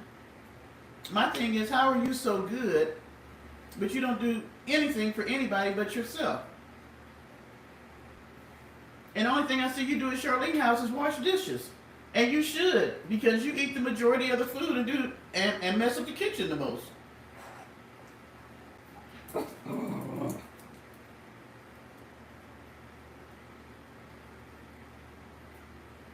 I mean, wait a minute. Recession needs to know you didn't go back to the birthday party. How you gonna have a birthday party or not birthday party, she had the subscriber parties every month. For the birthdays or whatever it was for the subscribers. But you're the only one eating and drinking. You're doing... I'm going to have a birthday party for y'all or a subscriber party for y'all, but I'm eating and drinking and y'all ain't getting nothing. and then would beg them to pay for everything. They would pay for everything, and they got nothing.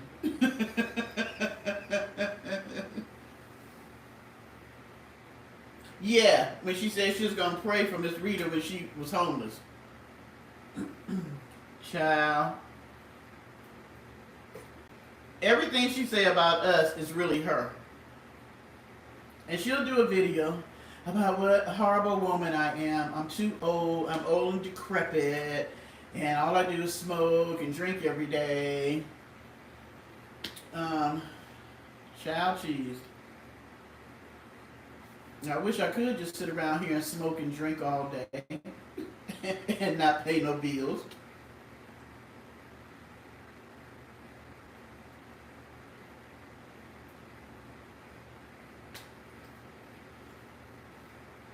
Yes, I'm a druggie.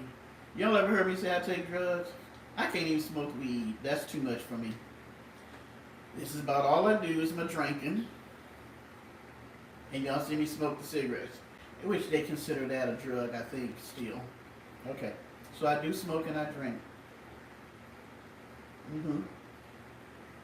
And I cuss. And I'm a fornicator. I'm not an adulteress. I don't mess with other folks' husbands. And I wash my dishes and keep my kitchen clean. If I took you over there now, there's no sink full of dishes and all that. I buy my own food. Oh my God, when she made those eggs that day when I was watching for that little bit, she put so much parsley and salt and pepper in there. She has no concept of how much seasoning to put in stuff. Everything is in excess.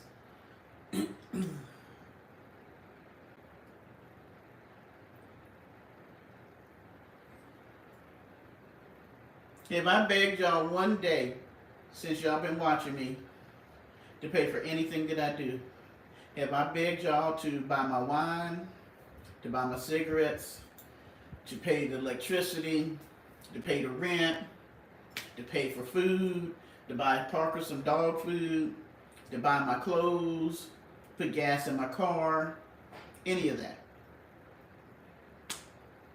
No. So my thing is, before you start talking about me, I want to see you take care of I want to see you be self-sufficient and take care of yourself, and then you can talk about me.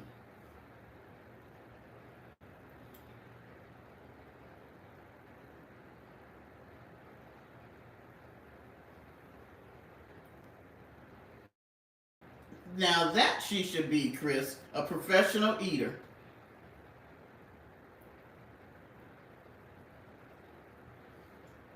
Now that's what she should do. She's close to Vegas. She should be a channel where she does food reviews. I think she tried that for a minute. She didn't last very long at it.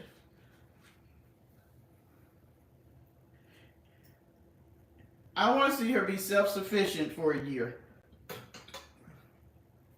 and not beg for nothing. Oh my gosh, yes, the underwear. I was floored when she wanted people to buy her underwear. And then they bought her underwear, and she spent $500 on Kim K underwear, and then she didn't like it. There's food challenges. She could go to all the different casinos and eat and show us what type of food they have. I mean, that would be interesting because she loves to eat. You remember when she used to go to restaurants and she would order 2 meals and sit there? I could not believe how much food this woman could put down. I'm amazed at how much she can eat. Now that is amazing to me. She can eat a lot. So she could really be a food reviewer. Now that she could do. And she would get people to watch her. Because people like watching folks eat. I don't know why. But they do. And they like food reviews. No, I ain't never sent her no money either. I ain't never made a comment on her channel. Because she swears she's blocked all of us. You ain't never blocked me, ma'am, because I ain't never made a comment on your channel. So, but yeah, I challenge her to take care of herself for a year. I challenge her to move out of Miss Charlene's house and take care of herself for a year without living off of subscribers' money. And then you can talk to me about what I do. Hi, Cars and Mocha. When you can live and not request any money from the people and take care of yourself, then yeah. Has she worn out her welcome? I'm going to vote yes. I'm going to vote 2 times. Parker and me vote yes.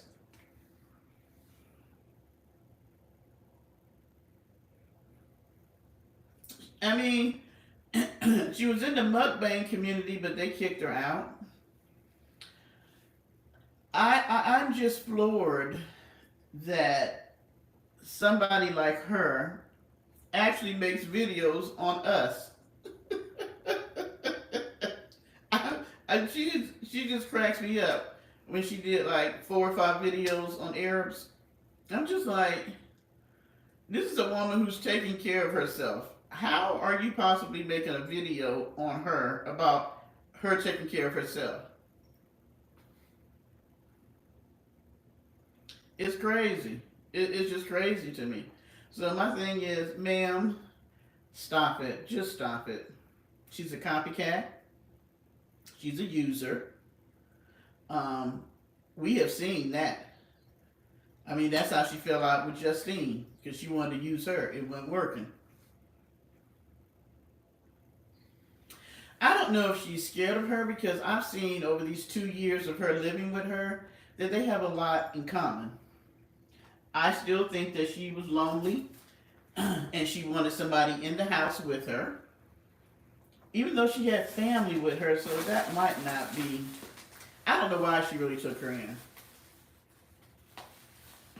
Yeah, she says she's a really good friend. She wanted a friend that was going to be a friend like her. And in these 2 years, I haven't seen her be a friend to Miss Charlene like Miss Charlene has been a friend to her.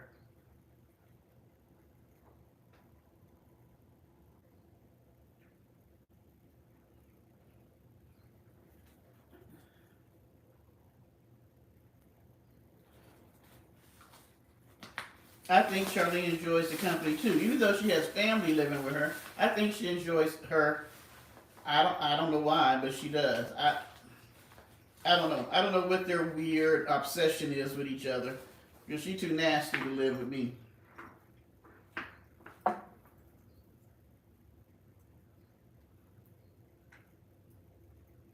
Nobody cares. Even her people don't care about what she say about us. In the beginning, they used to care. They used to talk about us like a dog with her and all this stuff. But now nobody cares because they know she's a liar.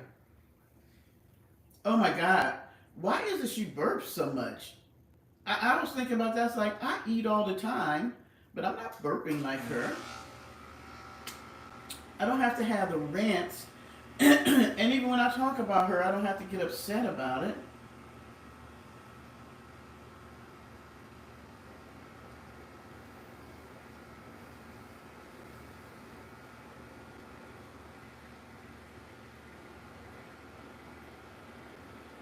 And how is it that you can't make, they have so many, the van life sector is humongous. And the majority of them are doing quite well. Um, like, the guy, oh my gosh, I can't think of his name now. The guy with the cat. He even turned his sister on to van life, and she's a part-time van lifer, and she's doing well. I mean, there are so many people coming out doing van life who are doing well. I don't understand how she's not doing well. But she's not a van lifer. You're not a van lifer anymore. Mateo, you should just really not be in the van sector anymore. Winter's blue. Why are you still there? Like, Nomadic Introvert just had a couple of new ones come out. I mean, videos. How are you not doing as good as these people, and they came out after you? This woman has been on YouTube now about 15 years.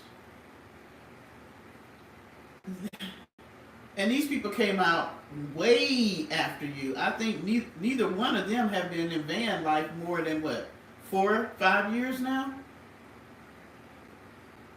Oh my gosh, that can when she was canning stuff. Okay, I know people can. I ain't never had. I don't know about canning meat. I just can't see me eating canned meat. I'm sorry. With two booths from Tiny Home Tours, and neither one of them got booths from Tiny Home Tours. Neither one of them. That's what I said, recession. So that's what it looks like. Puke in a jar. She has quite a few channels because when I went out there, she has changed the name of her channels again. I don't even know the names anymore because she has changed the names so much. She got the prayer one, the shopping one, the van one, and then the one about her lifestyle or living. What's the fifth one?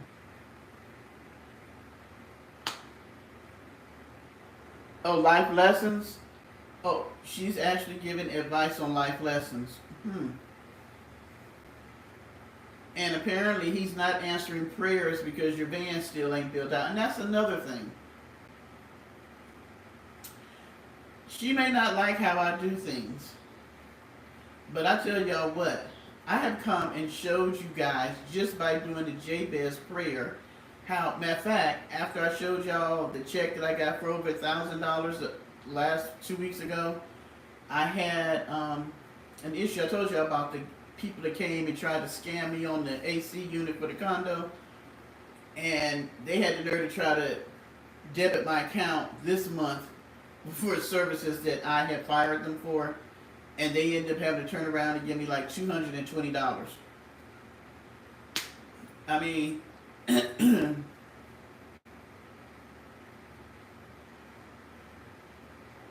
she would give me half of her $100, ma'am.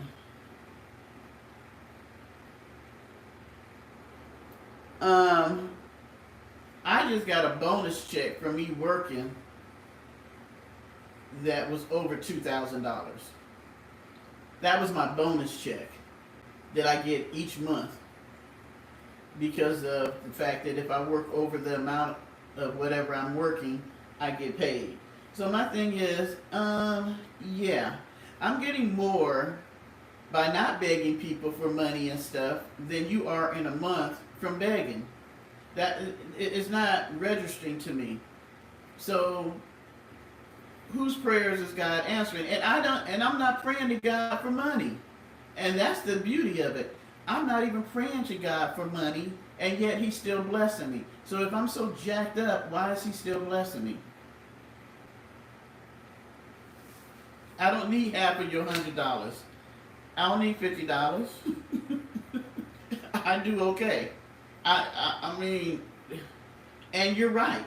She has over 50,000 subscribers on her van life page, and she may get, sometimes she only get as many views as I get. She may get 600 views or 800 views, and you have 50,000 subscribers. I can do one freaking live, and I only have a little bit over 1,300 subscribers. And thank you all. Thank you all for being here. I love you. And yet I can get 1,000 views. That means I'm almost getting 100% of the people that subscribe to me, or the subscribers and the ones in the bushes watching my video. That's crazy to me. That's crazy to me that you have way more people. You have like 48,000 and a half more people than I have, but we get the same amount of views. Thank you. Yeah. And I never even say that. Can I get some thumbs up? And for y'all in the bushes, can you subscribe? Come on. I don't even say that half the time. I forget. And nobody talks in her chat because she won't allow them to. Thank you, Fit. That was an insult to me. Thank you. I only go over there and watch so I can come back and say something because some of y'all still watch her. Because she's just crazy. She is like a comedy act. She really is. On days when I just run out of Netflix and YouTube people and all that, I might go over there and see what she's doing because she used to be a lot funnier though when she was in Arizona. Now she's kind of boring. Do I think she's the most, in her mind she is.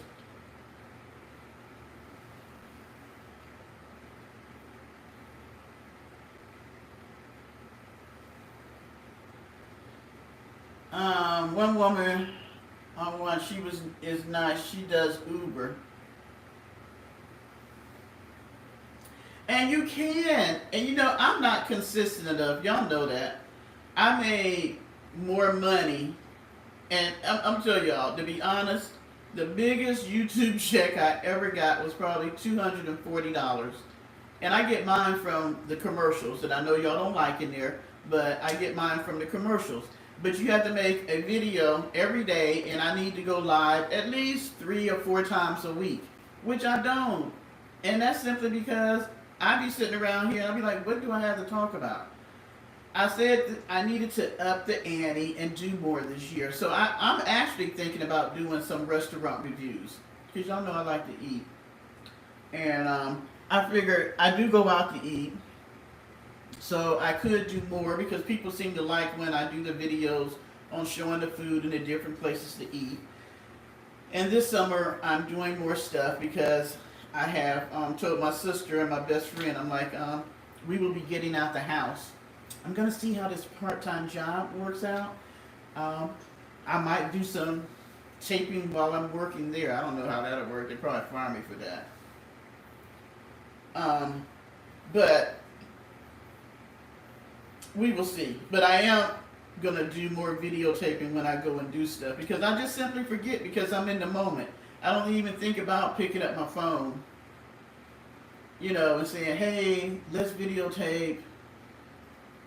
Oh, no, she ain't knocking on 60. She's young and spry. We're the old geezers.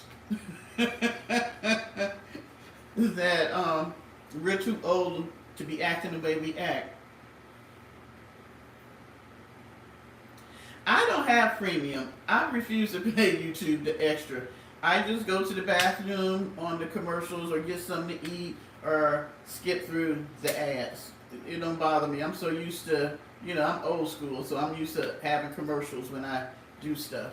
So yeah, it don't even bother me. But yeah, I know people have said, oh, you got commercials now. Yeah, they pay me about 3 or 4 pennies on the commercial. Oh, her commercials are long. Now her commercials are like 31 seconds or something like that. Ooh. Oh, now she's an elderly woman working a van.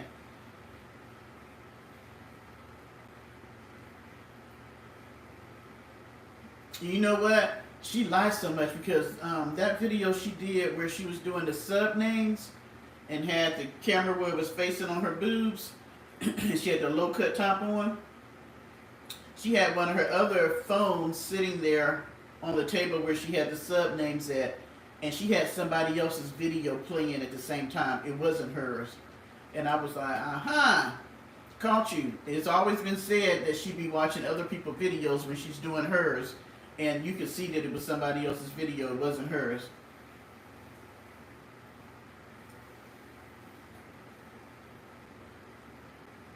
So why don't you have a TV, Paulie? I was curious about that because you don't have a TV. So do you just not really watch TV, or you watch it on like a laptop or something? And who wants to be Sleeping Beauty being watched by ghosts? That ain't even Christ-like. Why are you doing the whole ghost thing? I don't understand that.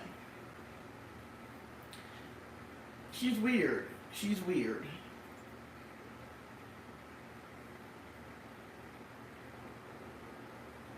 Yeah. Well, I tell you what, McNasty, you can be my friend as long as you take care of yourself. Come on, I'm gonna teach you how to be a self-sufficient, independent woman. So why don't you come to South Carolina? You can't stay at my house, but I'll let you park out back in your van, and I'm gonna show you how to do the ropes. I'm gonna show you how to get a real job. I'm gonna show you how to take care of yourself and how to really pay your bills and live on your own. Well, I guess you know what? I keep forgetting. I'm old. You can do everything on your computer nowadays. You don't have to have a TV. You really don't.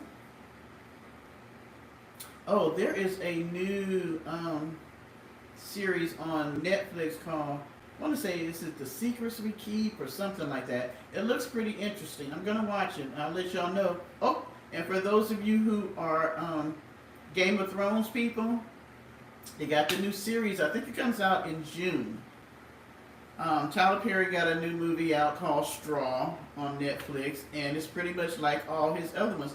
Can y'all tell me why y'all continue to watch Tyler Perry and all the shows, all the movies, all the TV series are all the same format? Why? I'm like, how many times can you watch this guy do a movie?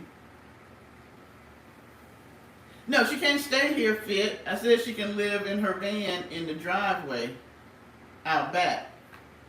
But if she come, I'll show her the ropes. I'm that type of charitable woman. I will show you how to take care of yourself and not have to beg for a living. But this new Tyler Perry movie is another one. He got Taraja in it, but it's another one about a downtrodden woman, and some man comes and rescues her. And I'm just trying to figure out, is that what you wanted as a kid? Some guy to come along to rescue your mom and put you in a better situation? Because that's all his movies. I would love for him to make a movie where there is an independent woman taking care of herself, and maybe she's down here at this level, but in your movie she grows to be very successful. I mean, I don't understand that. Yeah, she stole all that from Justine.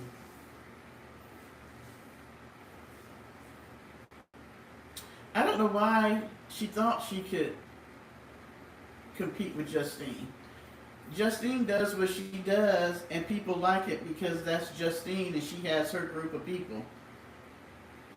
You had a group of people with the van life thing, but you mucked that up because you were lazy.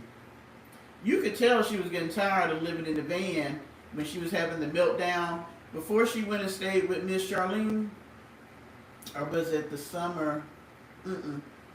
After she went and stayed with Miss Charlene, that from that October to January, February, and then she went back to Texas.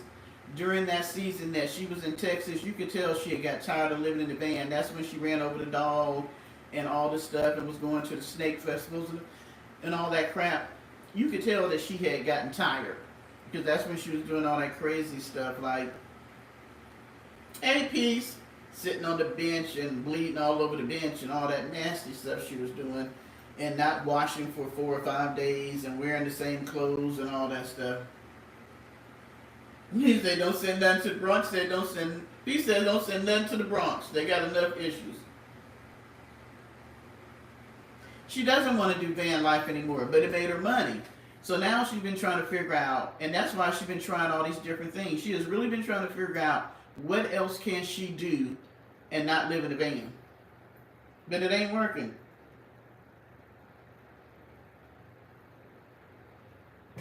Why won't she just sell the travel trailer? Well, I guess since she isn't a real van lifer, that gives her a place to stay. But my thing is, if you're not going to use it, at least rent it out. Let it be an Airbnb. She could make money every month, especially during a time when people go to Arizona, like what, September, October to January, February. Rent it out as an Airbnb and make money 6 months out the year. Now that would be smart. But she's so selfish and she's such a hoarder, she won't get rid of the stuff that she don't need, like all that stuff she took out of Treasure. She's not using it. She didn't even use any of that stuff to use to put in the new van. Just get rid of it.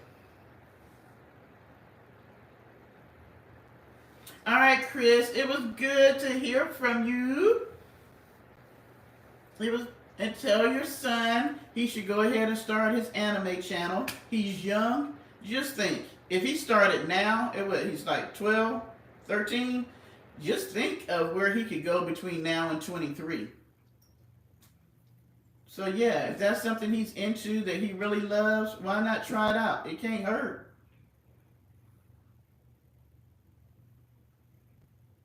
Thank you. There's nothing wrong with getting rid of stuff. Matter of fact, I was sitting here today and I was like, you know what? I'm tired of paying for that storage unit that I got. And they're talking about going up next month, if not next month or July. I need to just sell the stuff, get rid of it, or whatever. Because I'm just like, you're not using it. It's almost like I'm paying for stuff that I'm not using, which makes absolutely no sense. Just take out of there what you really, really want and get rid of the rest.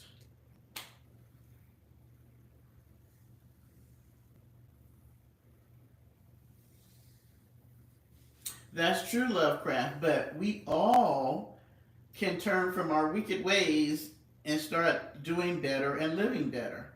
You know, even when I look at the Diddy stuff, I think of him as a horrific man. And this is the part of, okay, Mr. Barker.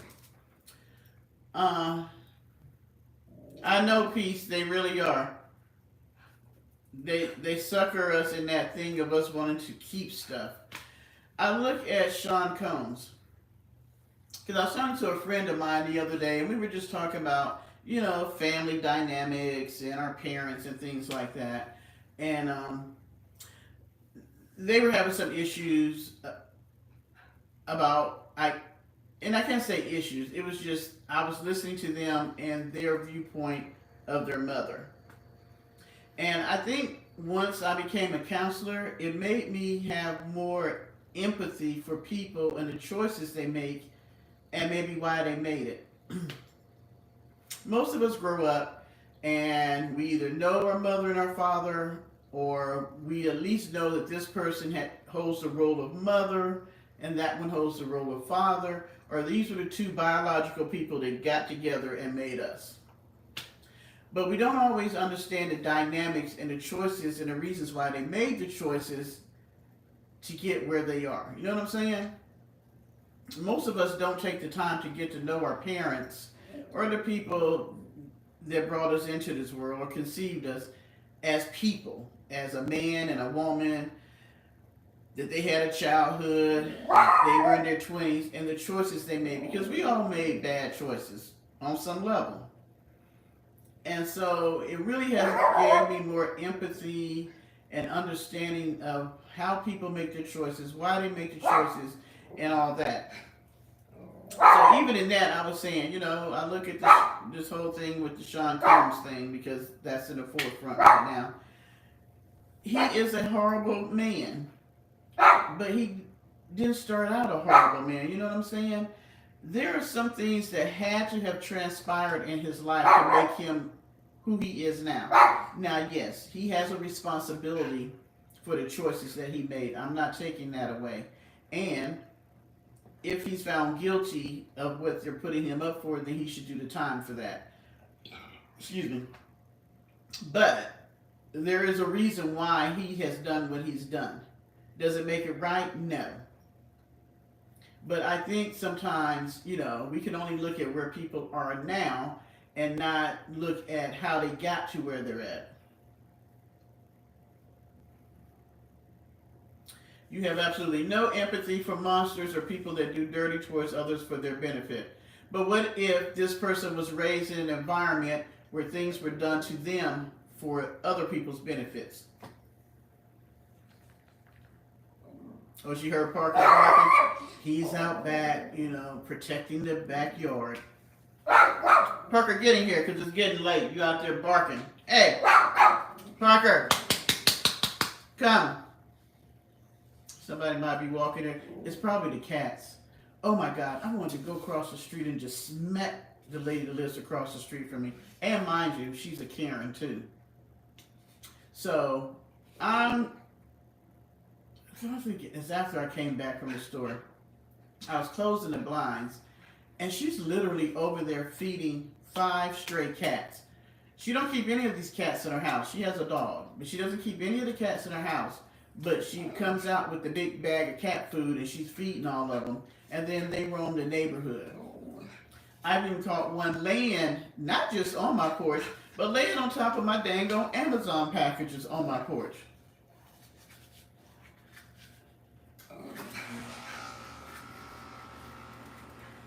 Yeah, peace. I'm not paying that much, but they trying to get to be that much. That's not the deal they gave me when I first moved in there. But, and yes, Lovecraft, there are some people who are monsters. But what I found is that we create monsters. We really do. Um, Being a counselor has shown me that some people never ever should have been allowed to have children. And because of that, because of where they came from, is one generation of monsters creates another generation of monsters, and it keeps on going.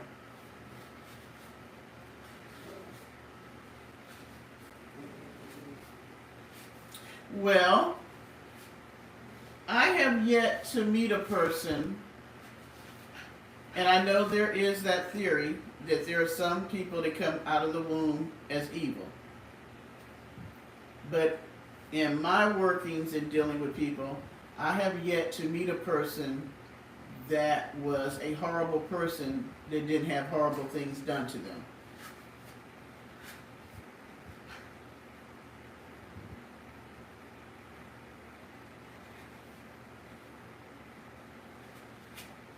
I look at it like this. I'm not saying that you should not pay for what you've done. That's not what I'm saying. I'm not saying that these people who have gone out here and done the horrific things they've done should not pay. That's not what I'm saying. All I'm saying is I can understand how they have gotten to the point of where they're at and how it has gone so awry. Life is hard, and you can be raised by people who are, when I say horrific, I mean horrific. And it's extremely hard. Sometimes I have looked at people, and in my head, I'm saying, how did you survive your childhood to get to the point as an adult that you're talking to me? Because their life was so bad when they were younger. There's no way that you can have traumatic things happen to you and they don't change you on some level and in some way. Some people are able to deal with their trauma and move on and are able to not let the trauma turn them into the monster that it could have. And then there are some who live through the trauma, learn the trauma, and turn around and repeat that same trauma on other people. I don't know why that is. You can take two people living in the same household and have the same type of traumatic things happen to them, and one may go this way and become the person that's the do-gooder and do wonderful things in the world and for other people, and this one turn out to be the person that's robbing, stealing, killing, and pillaging the neighborhood. I think it's all in how we deal with the things that happen to us.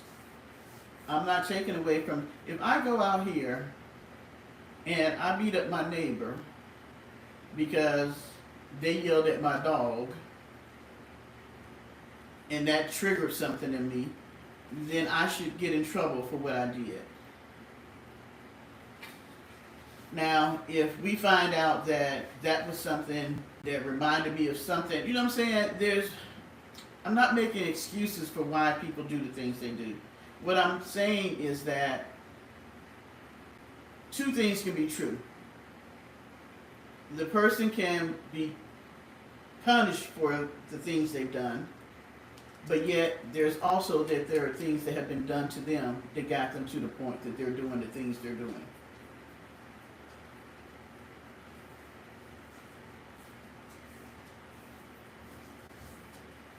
So you're saying you believe that a person can just be here and have had a wonderful life to the best of what we consider wonderful, and they just go out and do things just because. Because see, that's the person that I'm saying they had to have evil in them, because why else would you go out and do it? Oh, you can disagree. You know, me and you disagree on a lot of different things. Thank you, Peace. Um, it. Okay, give me an example of somebody that maybe you've heard about that there was nothing necessarily done to them in their upbringing, but yet they're a horrible person now. Because sometimes we don't know what has happened to people. We just don't know. They may not discuss it.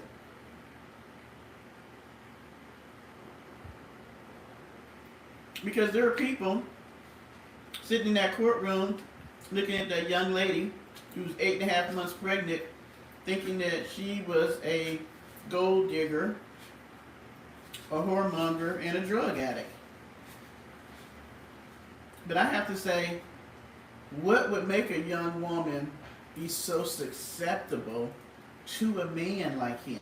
All the women that were with him, what made them so susceptible? Because there were women that came along that didn't stay. Maybe the first butt cutting, they were like, can't do it. Maybe the first freak off, can't do it. You know, the money didn't mean anything to them. I mean, I remember when I was Cassie's age, I had met a guy. Matter of fact, I met him. I was 16 and he was 21, and I was in Germany, and my dad had messed up on my ID card, and it said that I was 18. So I was at the clubs, because then you could get into the military clubs at 18. And so I met him. I thought he was a really great guy, and we dated all while I was a junior in high school, and then I came back to the States to graduate, and he got out the military while I was a senior. And so he stopped he was from DC.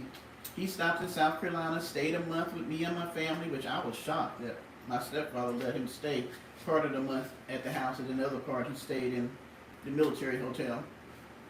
And when I went to college, because when he left, we kind of, in my senior year, you know, I was a senior and all that, we kind of parted ways, but then we started talking back to each other when I was in my second year of college, or a year and a half, somewhere in there. He invited me up to DC.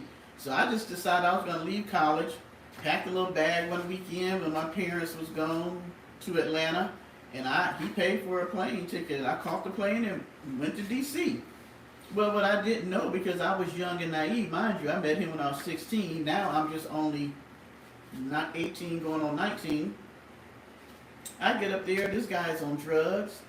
Didn't know he had got kicked out the military, because he was literally shooting up drugs, but he was shooting it up. See, this is how I knew nothing about drugs like that. He was shooting them up underneath his fingernail, his toenails, and all this stuff, so the military wouldn't know. So I get up there, and this guy is shooting up drugs. He was just crazy. He was working, so he would leave me in the apartment.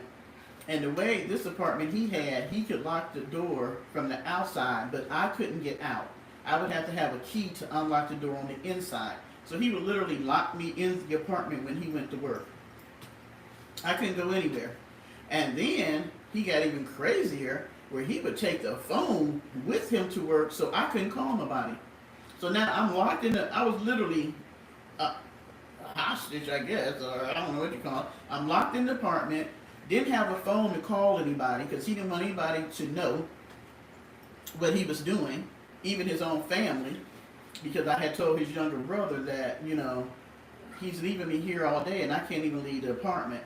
And then one night, because I didn't want to have sex with him, he got mad and he used the telephone cord.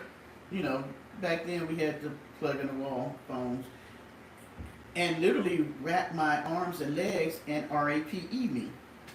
And I was like, I had to go. And when I started fighting back, the apartment wasn't that big, but he ran me through the apartment, jumped on me, and literally was choking me. So every time I could get him from unchoking me, I'm screaming. I'm screaming all kinds of stuff to get the neighbors to hear, but I'm in D.C., right?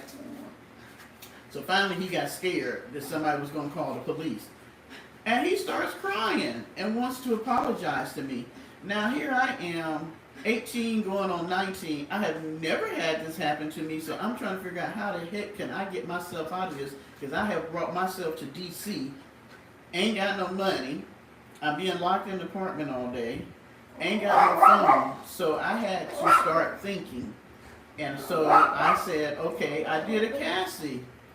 I said, okay, I have got to get him to trust me. So I was cooking every day. I mean, I was literally washing our clothes on hand in the bathtub. I was being sweet as pie. I was doing whatever he wanted so that he would leave the phone in the house. I finally got him to leave the phone in, and then I finally got him where he wouldn't lock me in. And I could leave out and walk to the store or whatever. And in the process of that, this guy that I was literally dating in Georgia when I left the college to go stay with this guy, he was a military guy. I called him, and I never forget, his name was Dave. And I said, hey Dave, I told him what was going on. And he was like, don't worry about it. Because there wasn't no Cash App and all that stuff. He was like, I'll wire you the money. And so I told Tony, I was like, hey, this is not working. I think it's best that I just go back home, blah, blah, blah, blah, blah. And by this time, I guess he was equally as tired of me as I was of him. Or either he figured he might kill me. I don't know what his reasoning was, but he agreed that maybe it was best for me to go. And I told him that my parents were wiring me money to come home, because I had called my dad and said, hey, you know, will you send me some money? Now, this is what my father told me. He said he would send me bus money. I ain't know nothing about riding the bus. I had never rode a bus before. So I was afraid of riding a bus from D.C. back to Georgia. So I was like, can't you just pay for a plane ticket? And he says to me, well, me and your mom were together, and, you know, people that love each other fight sometimes. Pretty much I would be okay. So that's when I called the guy. And he sent me the money. So then Mr. Crazy Man was like, well, if you're going home and your family's sending you money, then you ought to pay me for the time that you have been living here. I think I was up there about a month. All this transpired in like 30 days. And so I was like, yeah, I'll give you some of the money that they're sending me. I went to the Western Union. I paid for that plane ticket, and I told him, I think I ended up was going to pay for the plane ticket at the airport, because that's when you could still do that. And I told him I would give him the money then. Girl, please.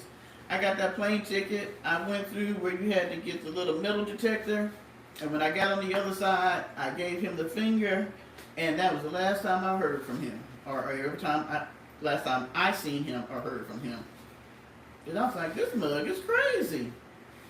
But I know I was young and dumb, inexperienced, didn't know, thought he really loved me. I mean, oh my gosh.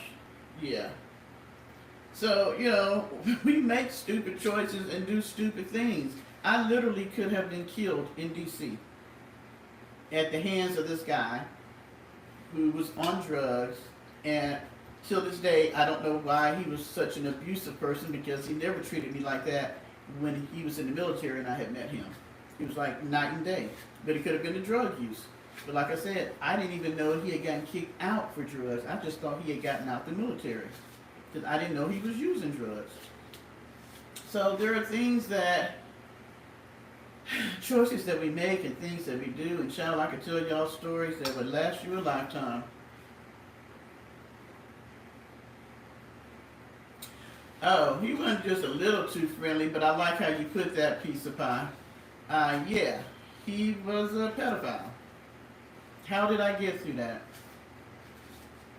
That would be a whole nother life. That was difficult. That took me through my 20s and my 30s. Actually, me getting pregnant. And I knew that I was not healthy mentally and emotionally, because I had not dealt with it. My way of dealing with it was going in the military and leaving South Carolina. I didn't even like coming home, because it always brought up all the memories of stuff. And Yeah, when I got pregnant with my son, I knew that I could not be a good parent until I got myself healthy. And then I actually had a fear that, because you always hear about if these things happen to people, they would repeat it. And that scared me to death that I would do something like that to my own child. And so that's when I gave my life to Christ. I gave my life to Christ and I went to God because I needed peace in my mind. I needed to get myself healthy mentally, emotionally before I had a baby.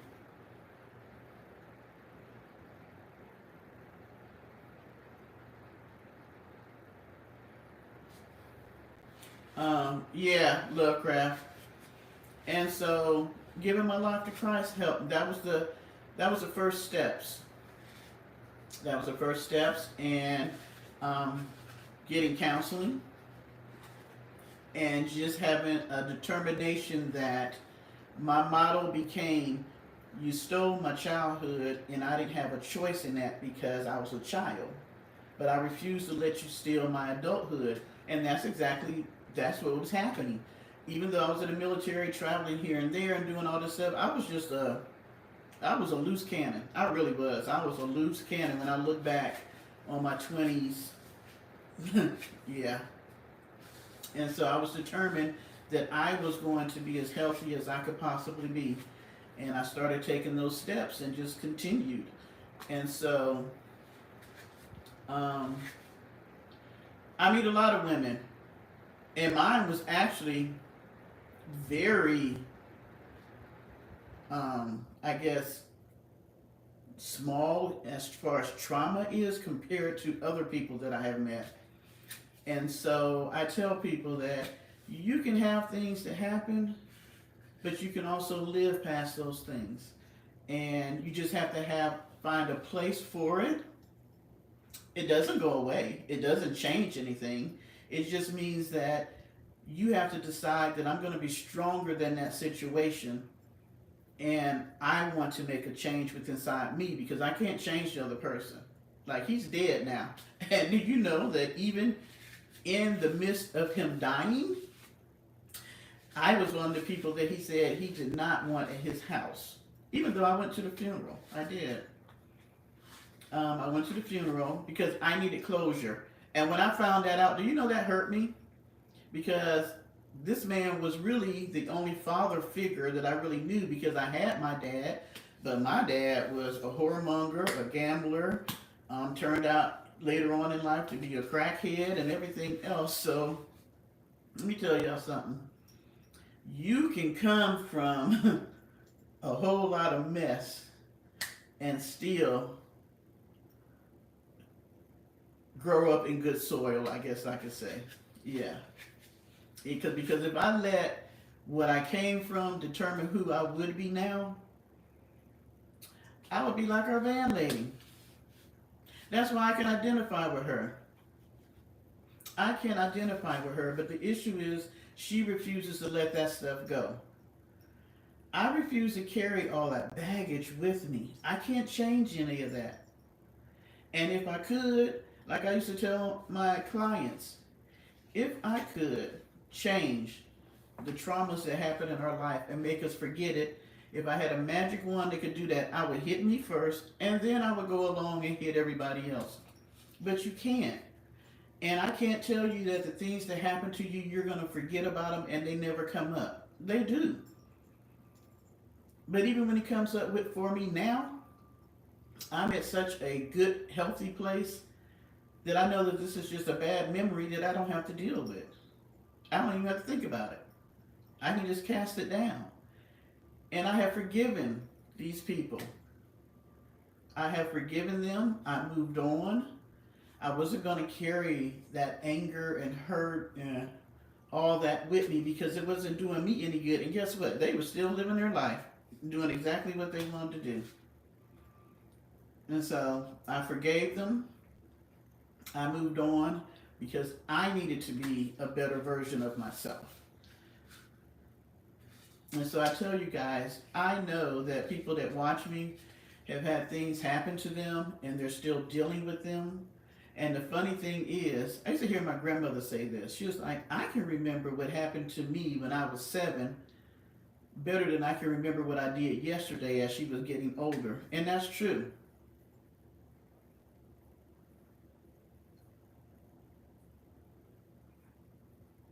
You know, Lovecraft, you can be with somebody, you can think you got the greatest partner, you can think that, everything is good. We just never know what's inside a person. There are stories where somebody's been married to somebody for 40 years and the spouse wakes up and kills the other one. There are people who have married people that they thought that they really knew and they end up abusing their children. Or they're a serial killer. Or, you know what I'm saying? You just never know because there are things about people that they just never share with anybody. You can never ever know everything about another person. You can only hope and pray that you choose a good partner. You just don't know. And so having a stable partner is great. But the only way you're going to know if that person can halfway be stable is trying to know their history. And people don't always tell you the truth about their past. Like the guy I was telling y'all about that I left and stayed with in D.C., he told my family when we were in Germany, this is how mental he was. And like I said, I was young and dumb, didn't know nothing. He told me that he had a twin brother. He literally had a photo made, or photos made, of him doubled in the photos to show that he had a twin brother. And when I went to DC and met his family, there was no twin brother. There never was a twin brother. He was not a twin. So I'm telling you, we do the best we can when we are getting to know people and meeting them. And you just have to learn to deal with things as they come up because life is full of surprises and changes. And, at one point I used to say to God, why me? But the funny thing is, as I have gotten older and went into the career field I went into, all the things that had happened to me in my life were like links in a chain. They just started linking up. The more I was in school, each time I graduated, it was like all these little links started linking up together because the thing was, I finally figured out all the things that happened to me in my life that I went through, I experienced, not just for me, but for every person that was going to sit across from me, that was going to tell me their life story so that I could have some type of ideal of what they were talking about, being able to have empathy and compassion, and they fully knew that I could identify with them in their situation. And once I realized that, I was okay with what I went through. Because not one person that sat across from me that I had to counsel with ever thought I was fake, that I was just there just to be there. They knew that I cared about them. I was concerned about their situation, and I worked to the best of my ability to always help them to get to wherever the next place was that they needed to go. And they knew I was genuine because I could really deal with and understand what they were going through, because I have been that woman that was homeless. I have been that woman that had a crappy husband. I have been that child that was misused and abused.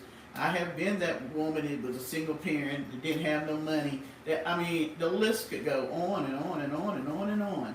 And so I tell people, don't look at where you see somebody at because you don't know what it took to get to where they're at.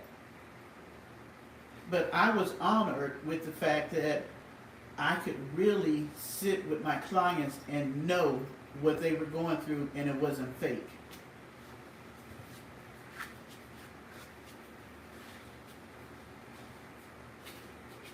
Oh yeah, but a family unit can be more than just your family. You know what I'm saying? I have been a part of people's family units because what I was bringing to the table, that family needed. You know what I'm saying?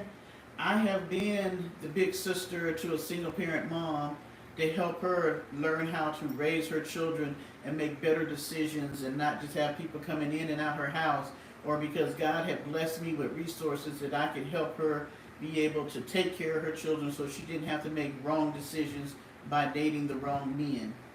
You see what I'm saying? I have always looked at my life as a way of trying to give back whatever it was that I didn't have when I needed it. And I don't know if I'm making sense. Like, there's a young lady, and I just seen the other day that she became a doctor. She's a doctor of social work now. But when she was 16 years old, I was good friends with her mom, who was married to a younger man that used to beat the crap out of her mom. I would literally go to their house, and her mom would be sitting in the dark because this side of her face was just bloodied and beat up from this guy who was like 4 times the size of her. But she had a 16-year-old daughter in the house, and I became her friend and her place to go because her mother was not going to leave this man. And she has told me as an adult woman, thank you for being there when I needed someone to be there. I didn't know that that's why I was friends with her mother. God just put me in that place, and I can identify with her as a 16-year-old. And now it's come full circle because she's a social worker and she's giving back to other people. If you look at your life, sometimes you will see how you've been used to kind of correct the things that might have happened to you in a way. Does that make sense to y'all? Like, maybe you grew up in a family where your dad was an alcoholic, but you never drank, but you kept running into people and had friends who might have been married to alcoholics, or they were alcoholics, but you could be there for the children. If you really look at your life, a lot of times you'll see how the things that you may not have gotten, you were able to give to somebody else because you could identify and see this maybe even before somebody else could. I'm glad that I've gotten to a point that I don't look at my life as being angry and upset and wondering why these things happen, because now I know why they happen and I'm okay with it, because I would much rather to have had the life that I had and be able to assist somebody else in the midst of what they're got going on to get to a better place quicker than I ever did, than for me not to have gone through it. And that's just for me. That's not for everybody. And everybody's not where I'm at. That's why when I say to you guys, I am at such a place in my life that I would like to have a healthy partner, is because I feel like I've gone through enough crap to deserve to have a healthy person to share the rest of this journey with me. You know, I've done a lot of things in my life that you guys don't know. I've been through a lot of things that you guys don't know. But where I'm at now is probably at the healthiest, happiest, full circle place that I could ever be. And I'm glad I got to it before I'm 95. I don't even know how I got to this. You know, it's messing up my buzz tonight. But yeah, you know, it is what it is. Life is life. And I'm happy with the one that I have. I've had a lot of great things happen, but there's been some crappy things too. And I guess it's a balance. As my sister said, you can't have the good without the bad. Though we would like to, but sometimes you can't. You know? So sorry, I didn't mean to be such a Debbie Downer. That dang on peace and love craft tonight. No, pizza. Not peace, pizza. Parker, get in here.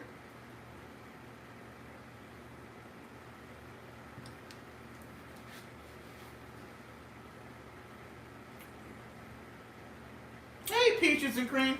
I don't know why this is not coming up on my... I hate when the TV does that, because I like... where I can see the chat on the TV, because then I don't have to go like this to the camera. Hey, peaches. But yeah, you know, life be lifing. I hope that in the midst of all the conversations we have had, and there have been lots of hours of conversation, I hope that you guys can glean some... Oh no, pizza, you fine. I don't have a problem talking about it. glean some wisdom, something that we talk about or something that I say is something that is useful to you, that if it's not for you, it could be for somebody else.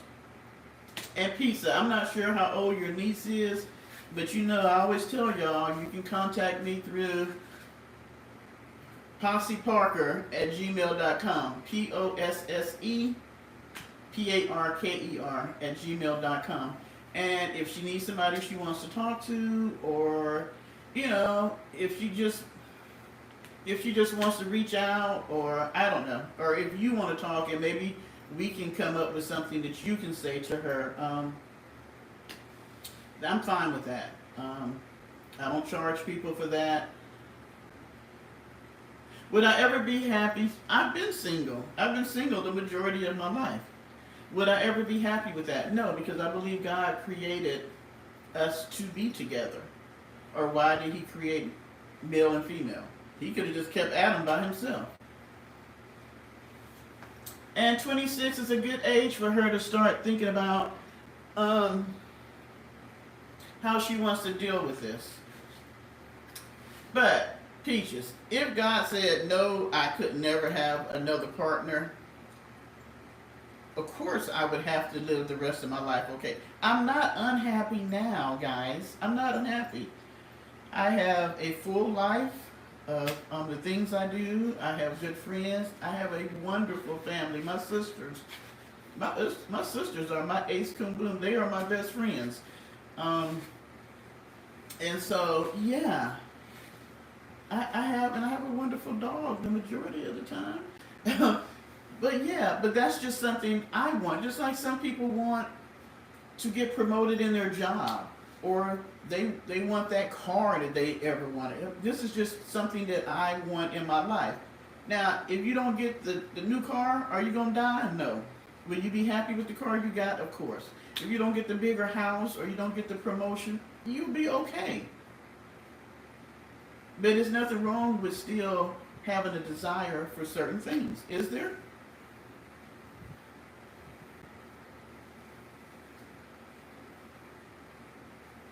I mean, it's interesting to me how people can have desires and goals and dreams for a whole lot of things. But when I say that's one of mine, and it's not just you saying that, I've had other people say it, they're like confused as to why I would want that. And I'm like, well, if I want to live by, for the most part, the precepts of God, then why wouldn't I want to have a mate if that's what he created us for? Why would I want to grow old by myself? My son is turning 32 this year. I hope I got it right, because he say I always forget. My grandchildren, I got a grandchild that's a preteen, and the other ones are growing up. My family is growing, and they are getting older, and they're not going to need me in the same capacity that they may need me now. So why wouldn't I want to have a companion to talk to, do stuff with, sit around and laugh at grandkids about? And some people have made a decision not to have a partner for whatever their reasons are. I just never have made that decision, that I didn't want one. And I think that it's okay, because I can respect the people who don't want one. My only thing is, I hate that people may sometimes make that decision based on other relationships they've had. If you decided that, because some people just don't do well with having a partner, you know what I'm saying? They do better being by themselves. That's fine. But don't base not having a partner because you had a bad partner before. You know what I'm saying? Everybody's not the same.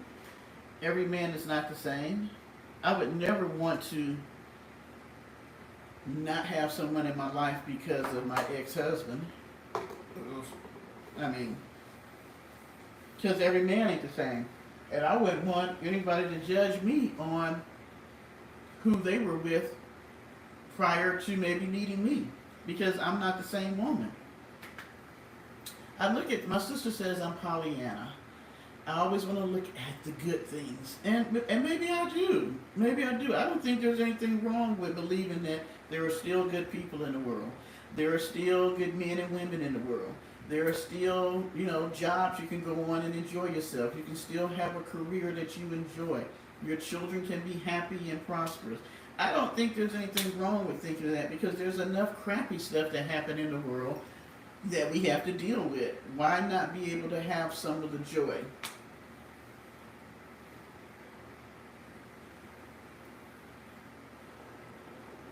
But how long have you been married, Peaches? And you may never want to get remarried because you've had a great relationship with your husband for the most part. I did not have that in my marriage. I think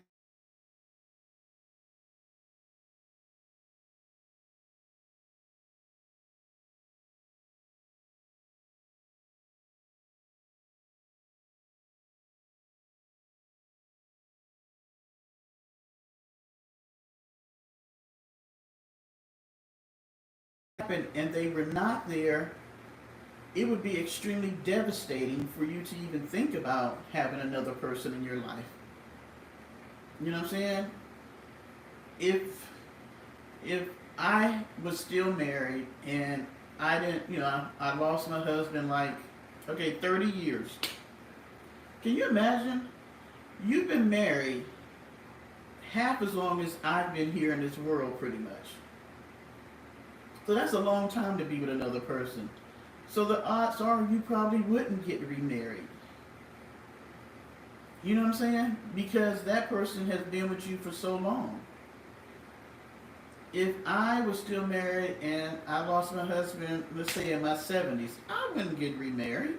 Even now, I'm not sure if I want to get remarried, but I would like a friend. I don't know.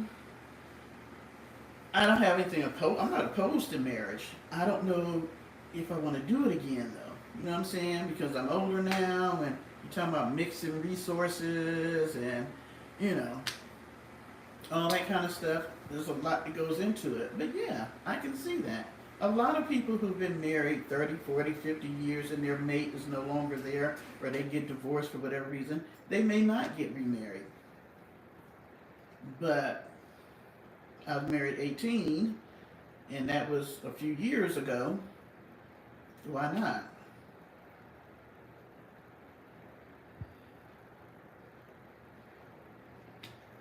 And that's what I'm saying.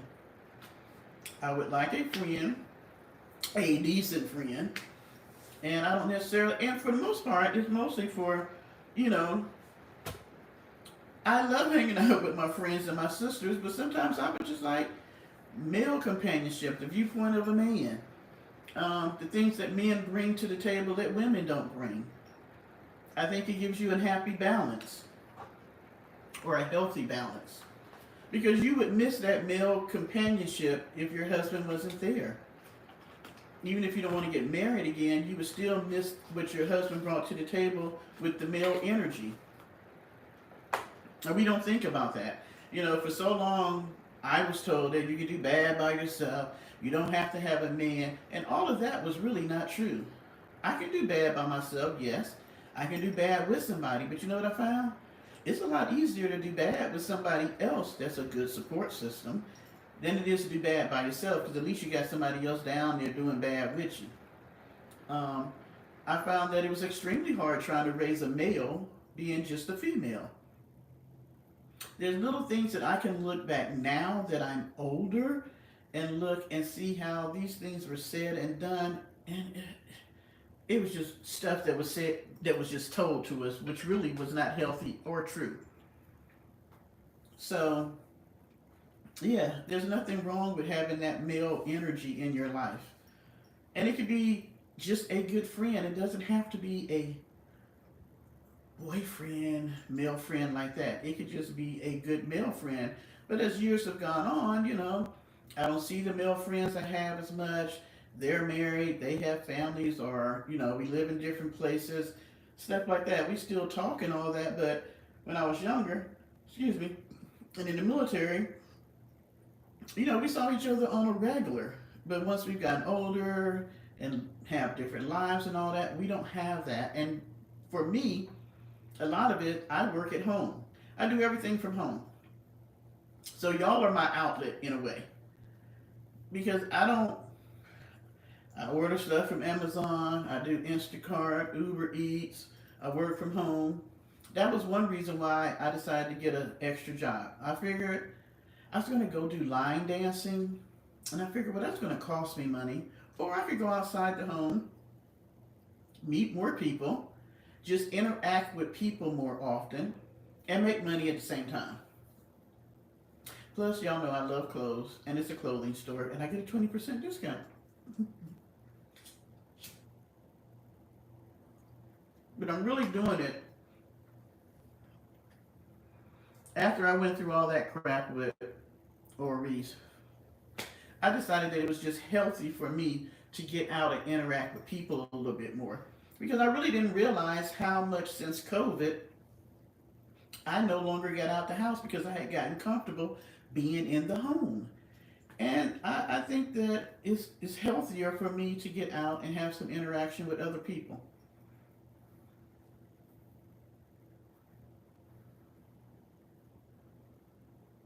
Yeah. So it's not just necessarily having a partner. I just think I need to interact with live people in person a little bit more because our society has gotten to a point where we do this, where we talk to each other, you know, but I don't get to see you guys. I can see a picture or whatever picture you have next to your name and we can conversate like that. But it's not the same as us sitting at a table, eating dinner, and talking. You know what I'm saying? And so I just think that I need to get out and have more healthy interaction with other people and not lose that. And I wish that our society would kind of go back to doing things like that because now we do a lot of this, which is great, but it doesn't take the place as in person interaction.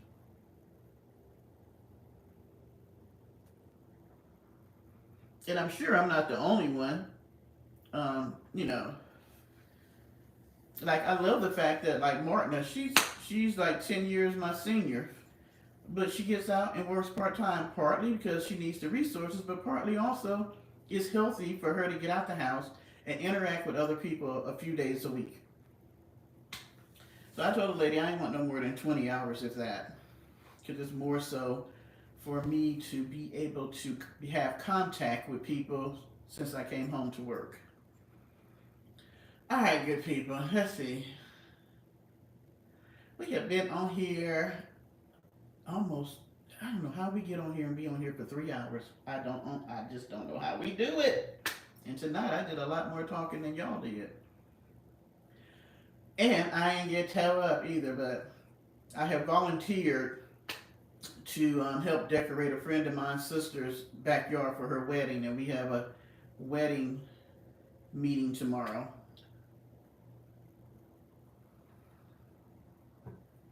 So I need to come up with some ideas.